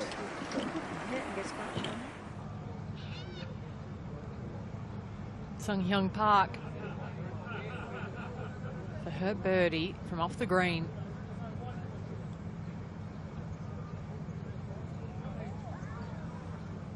Well, I think we'll give her that for a round of 68 for the Korean superstar. And aren't we lucky to be getting a good look at this player? Complete star of the future. Only 23 years old, already world number 11.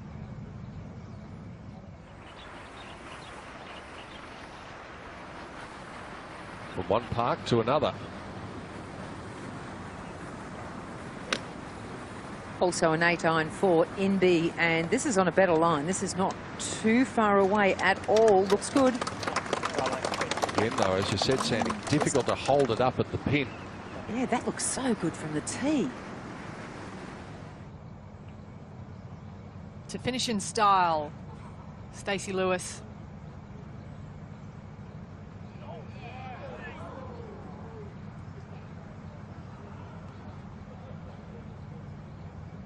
An interesting day on the golf course for Stacey, yielding just the one birdie on the 8th hole.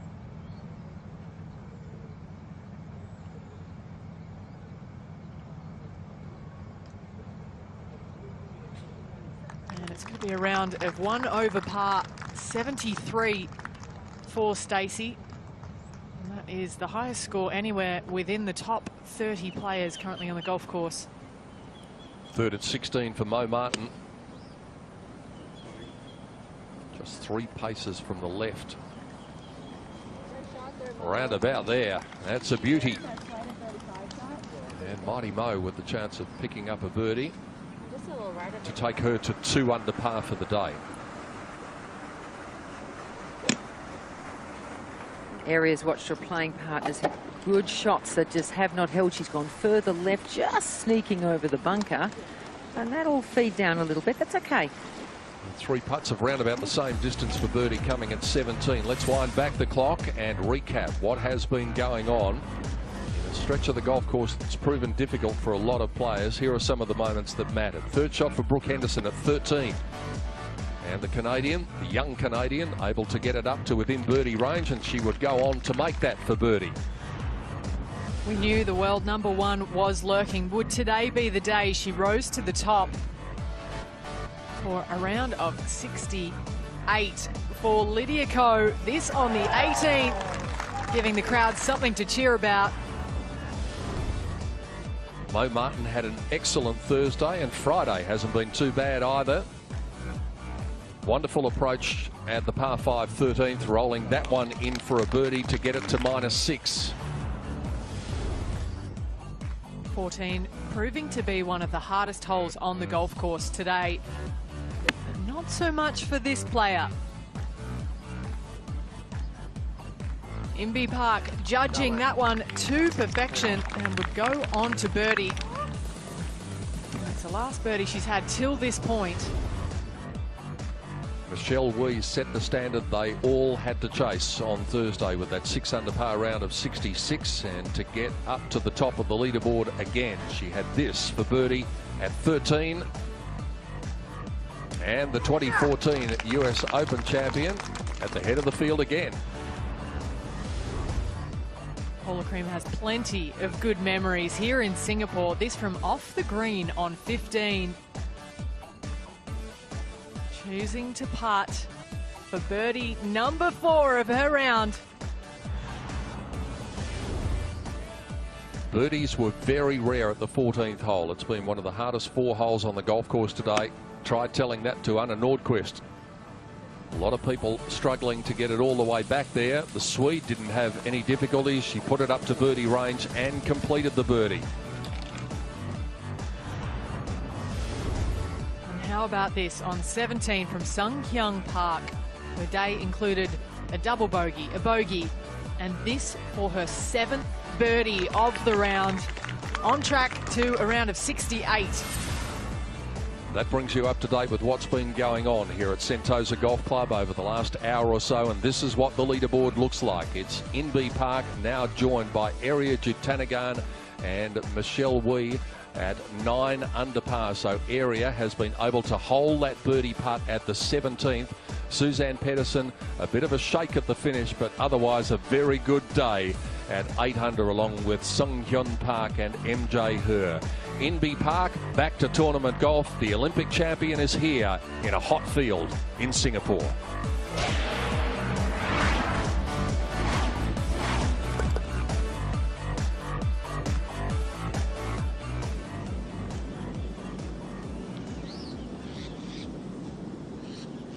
Birdie putt coming for Michelle Wee at 16 from long range.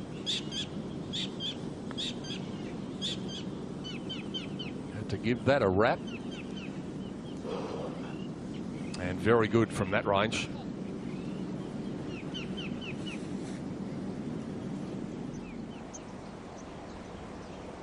Park for birdie on her 17th hole today. Little right to left movement in this.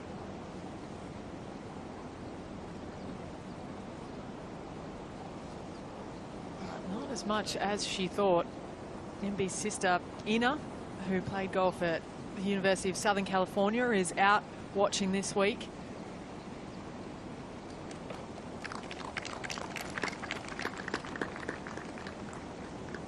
She said in one of her bios that her favourite four-ball would be Adam Scott, my sister, and Lorena Ochoa, and that was before MB went on to be world #1. Birdie putt slides by for Anna Nordqvist at the 16th.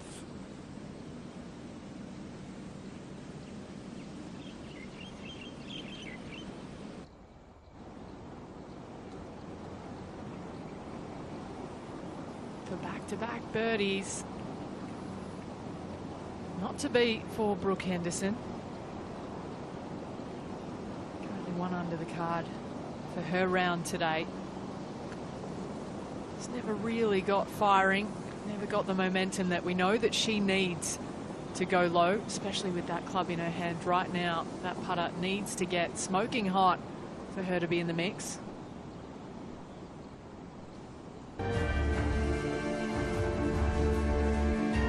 This place was only opened officially around 3 months ago. It's been around since about 1974, the Tanjong course, but a redevelopment has seen this place transformed into a magnificent tournament venue. MJ Hers enjoying the look of New Tanjong. Here she is with her second shot at the final hole. Just one back. And with a look at a birdie putt coming to take a share of the lead as we head towards the halfway stage. What a day it's been for Mi Jung He. A great opportunity now for Mo Martin to get one back. And how many putts have we seen from Mo burning the edge today?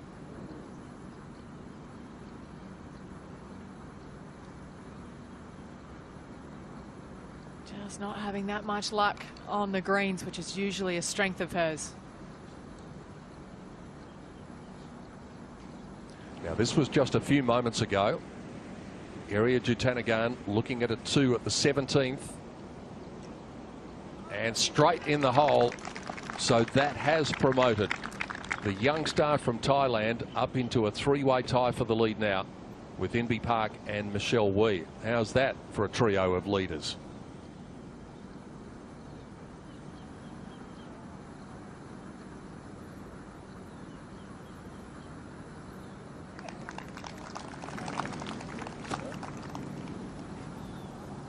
That's a par for Michelle at 16, so we do have a three-way tie.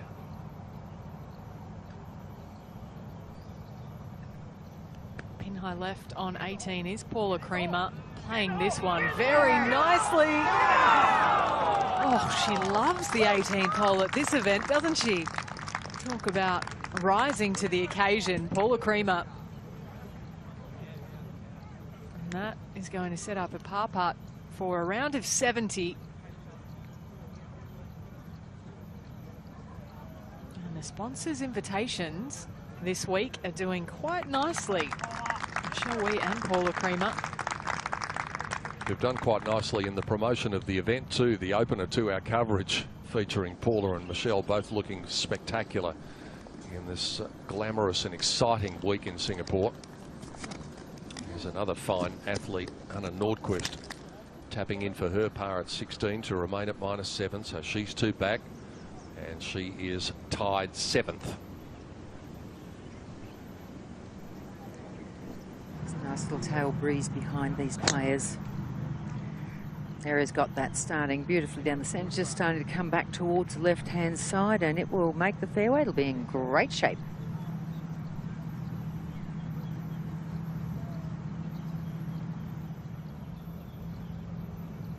MJ Her for her birdie.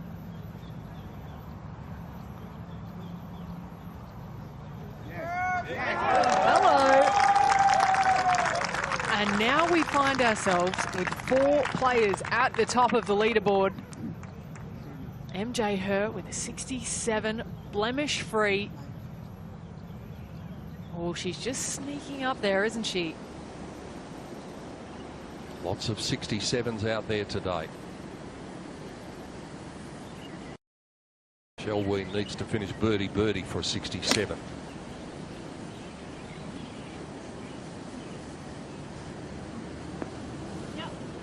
And she's given herself a chance of doing that.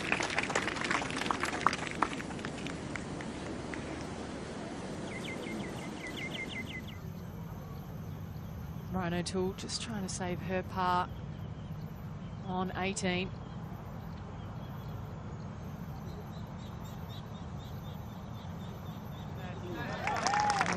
She holds out, but it's a round of 74. 75, pardon me, for Ryan O'Toole.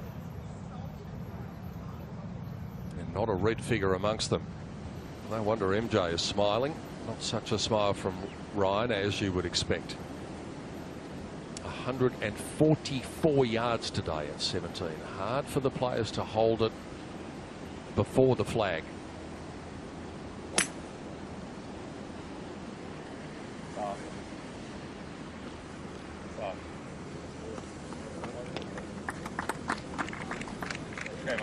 There's been a lot up the back there.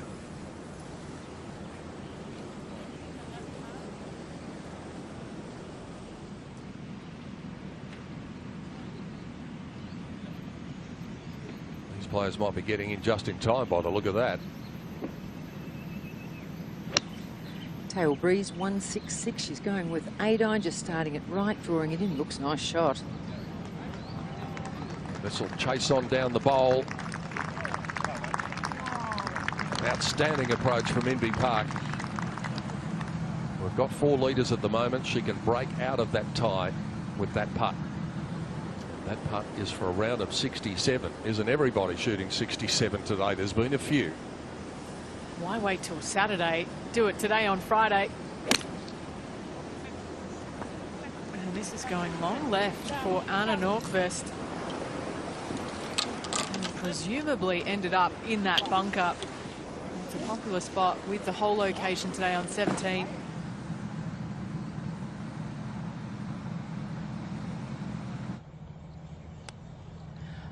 .155 for Aria. Got a lot of hang time.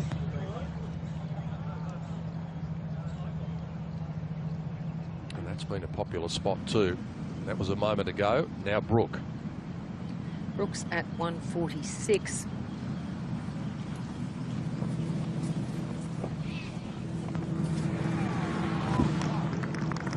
And she's going to have a birdie putt coming as well. So good opportunities for both Inbee Park and Brooke Henderson. In the scheme of things, a bit more important for Inbee because it could give her the halfway lead.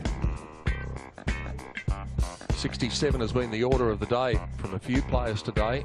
MJ Her was one of them. Suzanne Pedersen another. Hannah Jang also shot 67. Se Young Kim shot 67 as well. A bit further down the field, Beatrice Riccari also came up with a 67. So as Suzanne Pedersen said, there are low numbers out there, and perhaps Inbee Park might have the lowest of them all. A birdie putt coming for the former world #1 at the closing hole.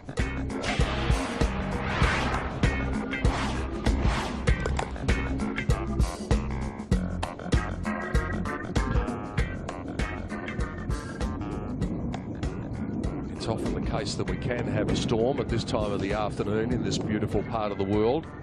And that's the reason a lot of people have asked over the years why we finish so early, 3:30 local time. We want to get the players in by, and part of that is because of the consistency of the storms that we can sometimes get here in Singapore. Better to get the players and the spectators off the course, and then we can come back tomorrow and enjoy the start of a fantastic weekend of golf. And it wouldn't be too bad if you were up there watching it too. And what a view they have from the Hex Suite.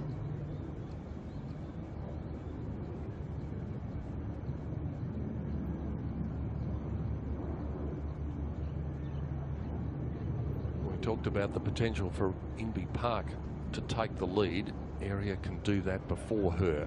This is makeable.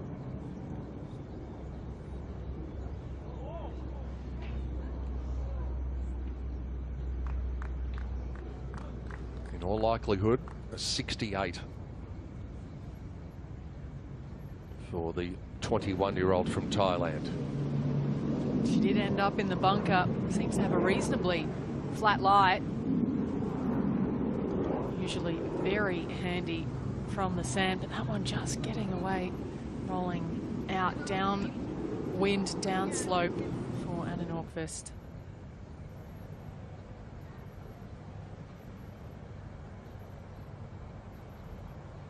If this putt falls from Brooke Henderson, it will be a 2 under par round of 70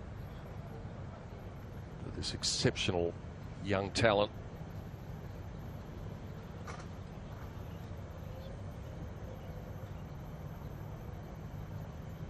In front of the privileged patrons at the HSBC Hexagon Suite, Brooke Henderson with a putt for a birdie and a round of 70. Nothing much has happened, but the fact is she'd still be top 10 if this goes in.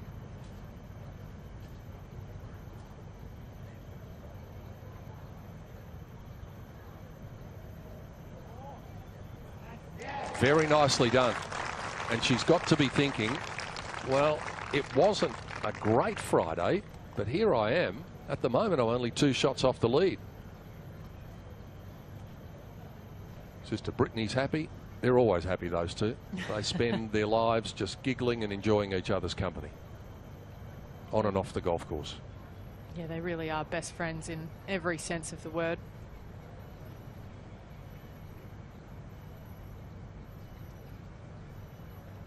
Very slippery for the outright lead.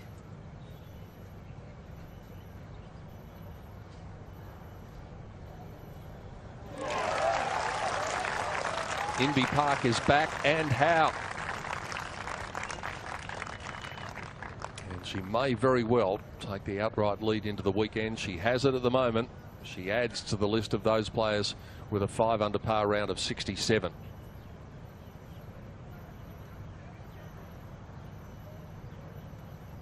Still the possibility that Michelle Wee could do something about it. Area with this putt for a 68.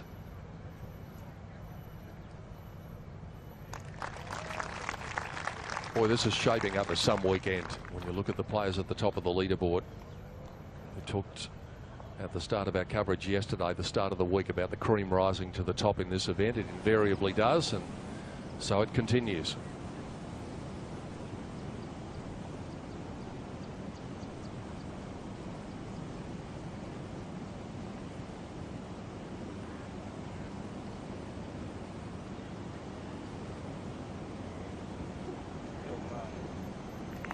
Pretty much sums up the day of Mo Martin.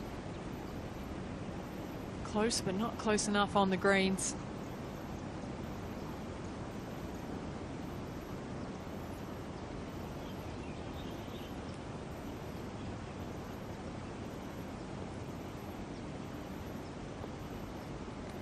The average score yesterday was 71.18, and they've knocked a bit off that today. Average score is about 70.8. So they're really taking this new golf course and shaking it about. Here's one who's done that as well as anybody so far this week. Michelle Wee with a putt for a 2 to join Inby Park in the lead at 10 under. And she was calling for it to go the minute it came off the putter. Paula Creamer just loves coming to the HSBC Women's Champions. She has shot a 2 under par round of 70. Let's hear from her with Kate. Paula, an encouraging round of golf and very nearly holed out on the 18th. Yeah, that was a nice little chip shot that I had there. I hit a lot of really good shots, got some weird bounces on the greens today, but made a lot of birdies, just too many bogeys, but there's still a lot of golf left. But looking at the encouraging front nine, 3 consecutive birdies, it was all starting very well. It was. You know, I've been working really hard on my game. You know, I'm super excited to be here. I love Singapore, and HSBC does such a great event for us, and bringing us all here. I mean, we have the best players in the world, and it's fun to go against that. And it's a new golf course, and you know, everybody's learning new tricks, you know, every day that we go on. You've earned the most of all the previous winners here at the HSBC Women's Champions, and you've been busy off the golf course as well in dazzling, sparkly dresses. I mean, who doesn't like to wear sparkles, right? Yeah, but it's been fun. I mean, there are always nice things to be able to do, you know, with the other girls as well, and it was a great dinner that we went to on Tuesday night. But it's been pretty busy, but it's definitely worth it, you know, being here and playing. We follow you on social media, on Instagram, and we see how hard you're working with Gary when you can get a lesson, because he's getting busier and busier, but it's really paying off. No, I mean, Gary and I have definitely worked very hard this off-season. I was not pleased with the way I played last year, but, you know, I made a lot of changes, and we knew that, and going into this off-season, you know, we knew that it was going to be a grind, and I feel really good. I'm so much stronger. I changed, you know, my workouts and my trainer, and, you know, Chuck and I have been working really hard in the gym as well, and it's all just kind of coming together. But I spent so much time with my family and my little niece, and I feel very relaxed, even though how hard I worked. Well, it's wonderful to see you playing well here. Terrific. Good stuff. Thank you. Thanks. Always good to see Paula back to relive those memories of what happened 3 years ago. Gloomy skies now as Anna Nordqvist is putting for par. And that's going to leave a little sour taste in the mouth of the Swede. Drops her all the way back now to a tie for 12th. So she's heading to the 18th. We might do the same for this finishing hole, measuring 418 yards. And why wouldn't you? It is such a great, spectacular finishing hole. Not too challenging off the tee, but it is about being on the right-hand side of the fairway, which is actually the left-hand side of the fairway, the best landing zone over there, up that left gully to open up a really nice angle into a tough green that slopes from the front left to the back right. It's angled that way, and it's well guarded by those massive bunkers. The back one very shallow and the front one super deep. Collection area left of the pin, getting a massive workout today. And there's so much slope on this green to contend with. It's a great finishing hole. But it's been one where the players have taken advantage of it today. Only the 5th is playing easier.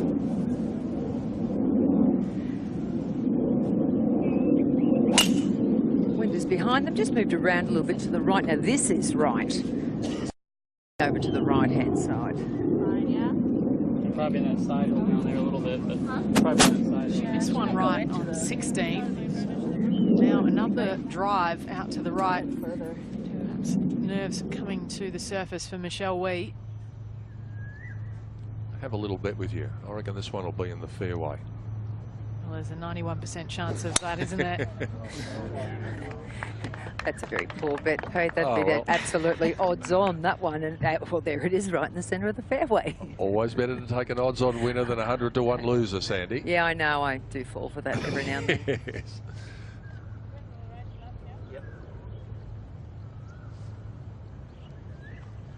A little bit of breeze. Those clouds seem to have cleared away. We've got quite a light patch directly above us, so I think we'll get out of here unscathed. It's about 10 past 3 in the afternoon here.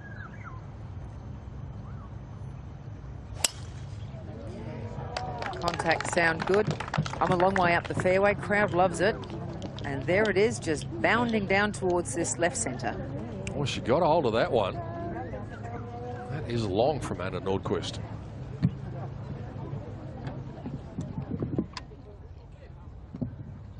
Just the one group then out on the golf course at the end of a day where 67 has been the score of choice for a lot of people up near the top of the leaderboard.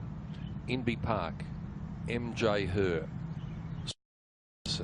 Hannah Jang, Se Young Kim, Beatrice Riccari, the players who have returned 67s today.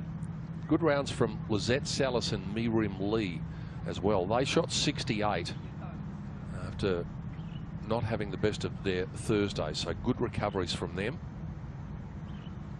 Also a 68 from Ariya Jutanagan, Sung Hyun Park. Lydia Ko, the world #1, got herself up into contention as well, along with Charlie Hull. And speaking of Sung Hyun Park,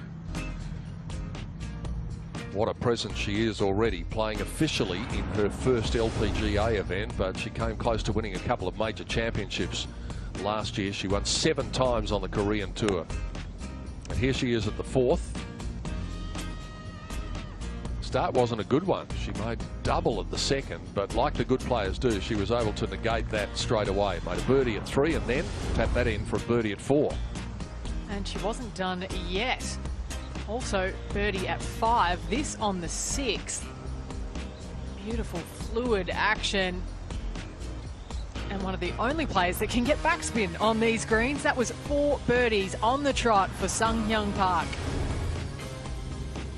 Then she got herself into a little bit of trouble at the 8th hole, finding the hazard. Still had mighty distance to go with her 4th shot.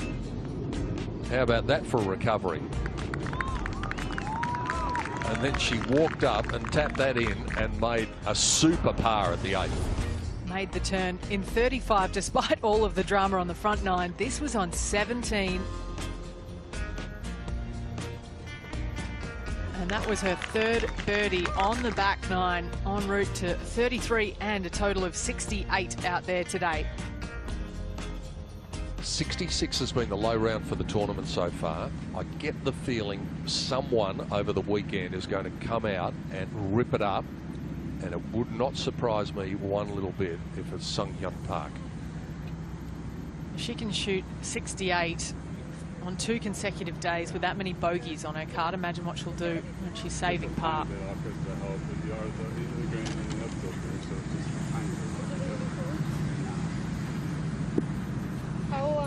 It's pretty much, it's on the left, so we want to be a little bit right of that. Just a touch right of it, and it feeds right in there. Yep. Can't account for this mud.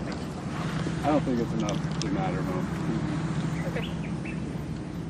Well, these rescues and hybrids certainly get a workout in Mo's bag. She is 183 from the flag, but 159 from the front. Now this is going to, once it hits this green, it's going to feed down towards that back left corner. So wants to land it probably most a third of the way onto this green.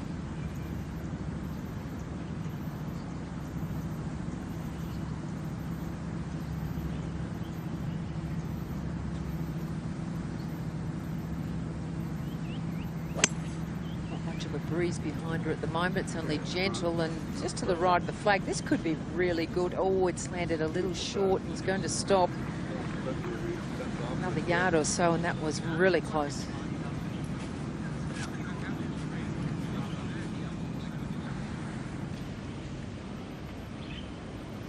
Shoalways gone right over to the right-hand side there, out of the rough. Good angle in, though. It was laying okay. Is that going to stop? I don't think so. That was from 162 coming out of the rough. And that took a big bound forward, bounced almost shoulder high through the green. Anna, the last of these 3 players to go, 158. Got an 8-iron in her hand. She knows it was a big drive from her, Sandy. She got every piece of that. Yeah, it is a good drive to go in here with drive an 8-iron. Contact's good. Line is going just fractionally left. It's just got to stop on the downslope. Looks good from here. Very good indeed. And getting better by the minute.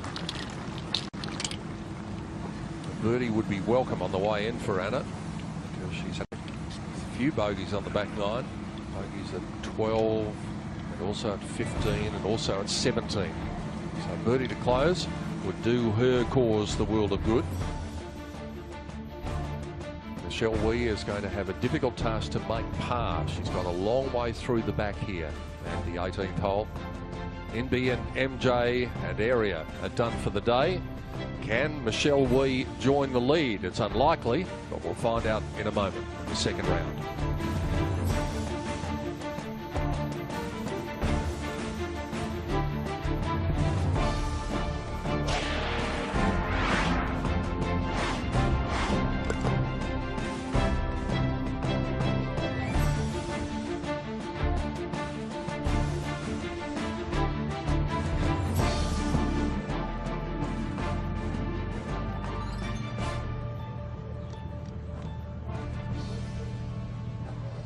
We are going to time our run perfectly by the look of the dark clouds forming over Singapore. But where the players are, sunshine to finish this second round. A sea of red. That'll keep the sponsor happy. Red being the colour of HSBC. A big thanks again to Giles Morgan and Guy Harvey Samuel and everybody from HSBC who have been so hands-on in the staging of this tournament. Giles in particular, it's really his baby. He's loved his involvement here, despite the fact that he keeps on turning up and making Morgan Pressel's life a misery by playing with her in the Pro-Am every year.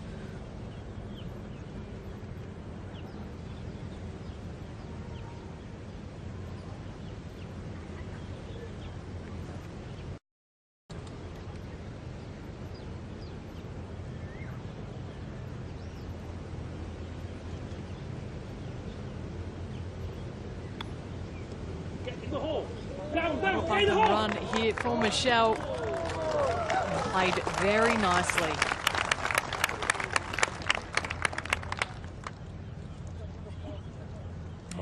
I reckon, Ali, if you had have offered Michelle a score at the start of the day and said, well, I'll offer you a 69 to back up the 66, she would have been more than happy with that. I don't think any of us saw Mo Martin and Anna Nordqvist both being back on 6 under, with Michelle being ahead at the end of the day. She's really risen to the occasion here in the second round.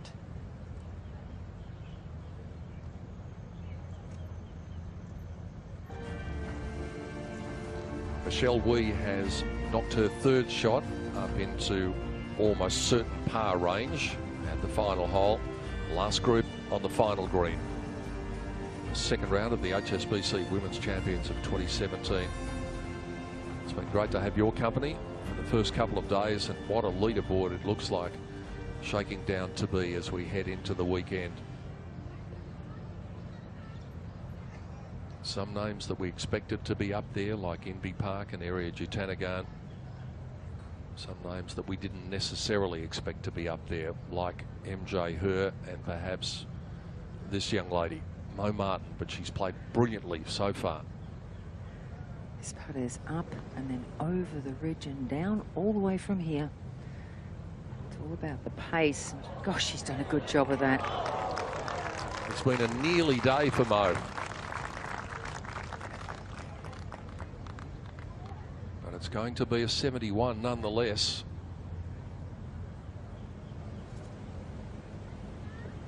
And she is right there in the mix. Tied 12th at 6 under.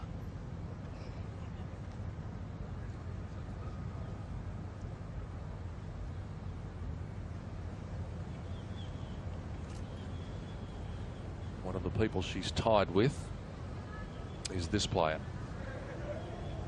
Who's got the chance of getting it one better. If she does, she'll get herself up into a tie for 7th as the weather closes in and closes in quickly. I feel like we're in a pantomime. Don't look behind you. Yeah.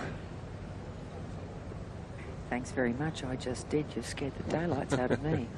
But the sun is still shining at 18. Hopefully it'll shine on Anna Nordqvist. Just a little bit of movement and a little bit of noise coming from the corporate areas.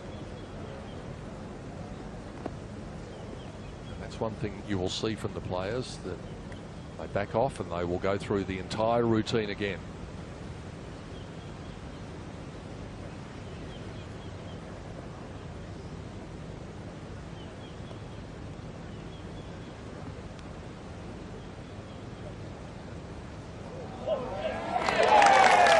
Nice way to finish for the Swede. That's a round of 70. She's only 3 back. She is now one of a dozen players within 3 shots of the lead. There's the long and the short of it right there.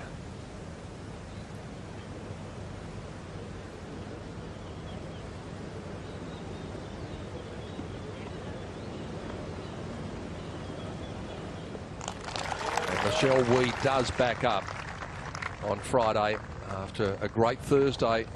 That is very acceptable. Not a blemish on her card in a round of 69. And she will go into the weekend just 1 back. She hasn't tasted victory since that US Open of 2014, but what an outstanding player she is. And so is Inbee Park. She is going to lead the field into the weekend at 10 under par, 67 today. She's with Kate. Inbee, well played. That was a wonderful round, and you are leading by 1. It doesn't take long to chip the rust off your golf game. Well, it was obviously a really good day out there today.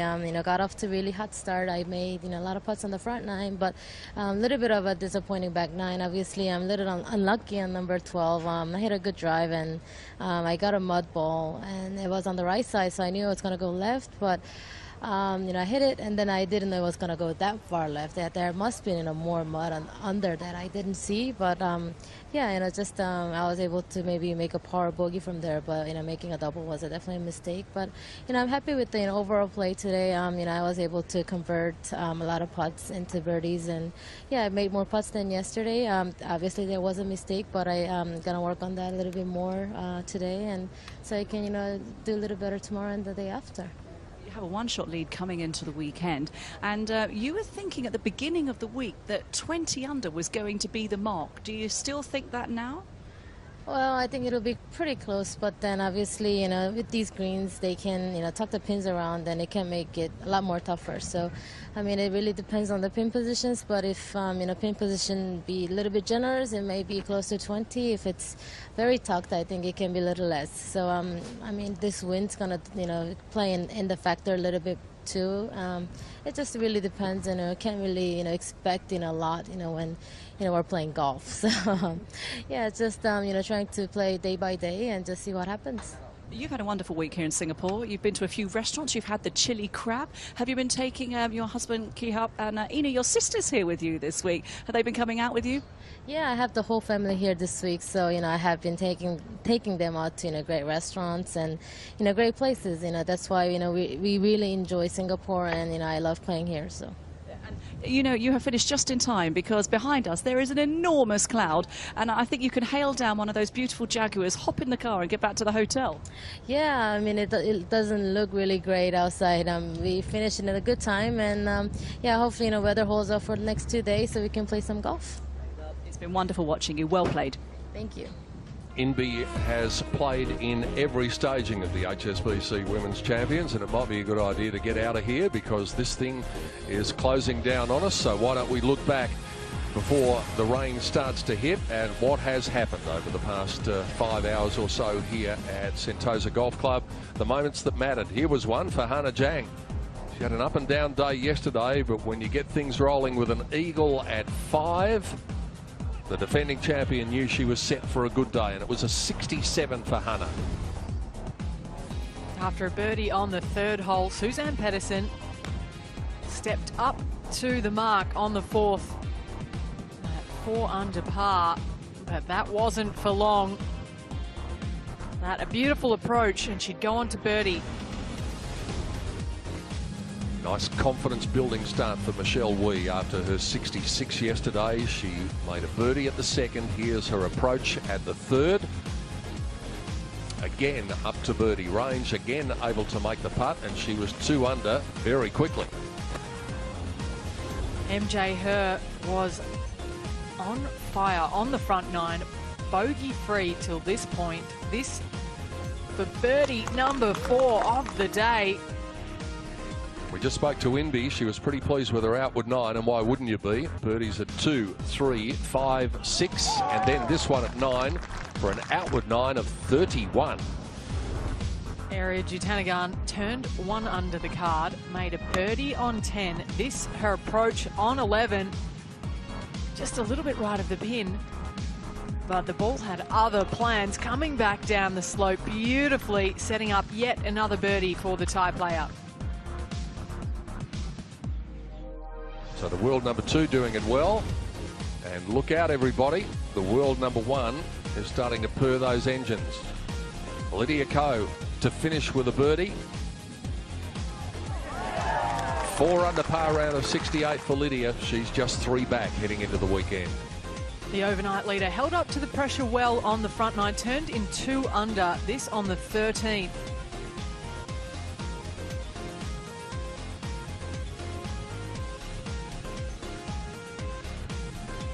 And it was her only birdie on the back 9 on her way to a bogey-free 69. Sung Hyun Park playing in her first official LPGA event. Rolling one in at 17 on the way to a 4 under par round of 68. Look out for her on the weekend. And watch out for this lady as well. Eri Jutanagan on 17 to get to 9 under par. She is lurking just 1 shot back of our leader. MJ had a couple of second place finishes last year, and she finds herself joint second going into the final 2 rounds. Lovely way to close. Birdie at the last for a round of 67 for MJ. And it was a beautiful round as Inbee Park stepped up to the 18th hole. She was on track for a 68 until this point, and it seemed as though she had other plans, setting up 4 feet downhill for birdie, which she'd go on to make, rounding out a nice round of 67 here on Friday in Singapore. That places her at the top of the leaderboard. Skies don't look too pleasant, but the leaderboard does. Have a look at the collection of talent that we've got. 63 players here. As we said, a lot of those you would expect to be up near the top of the leaderboard. Some not necessarily so, but they've performed so well over the first couple of days. 67 was the score of choice for a lot of people today, and if you talk to the players, they feel as though that there is a very low score out there for somebody who will be able to produce it. Beatrice Riccari, after a slow start yesterday, coming up with one of those 67s to put herself up into the picture. Isn't Tony Ziegler having a nice little run with Amy Yang winning last week? Beatrice Riccari in the mix this week. Katrina Matthew also coming up with a nice second round score, as did Lizette Salas and Miriam Lee with 4 under par rounds of 68.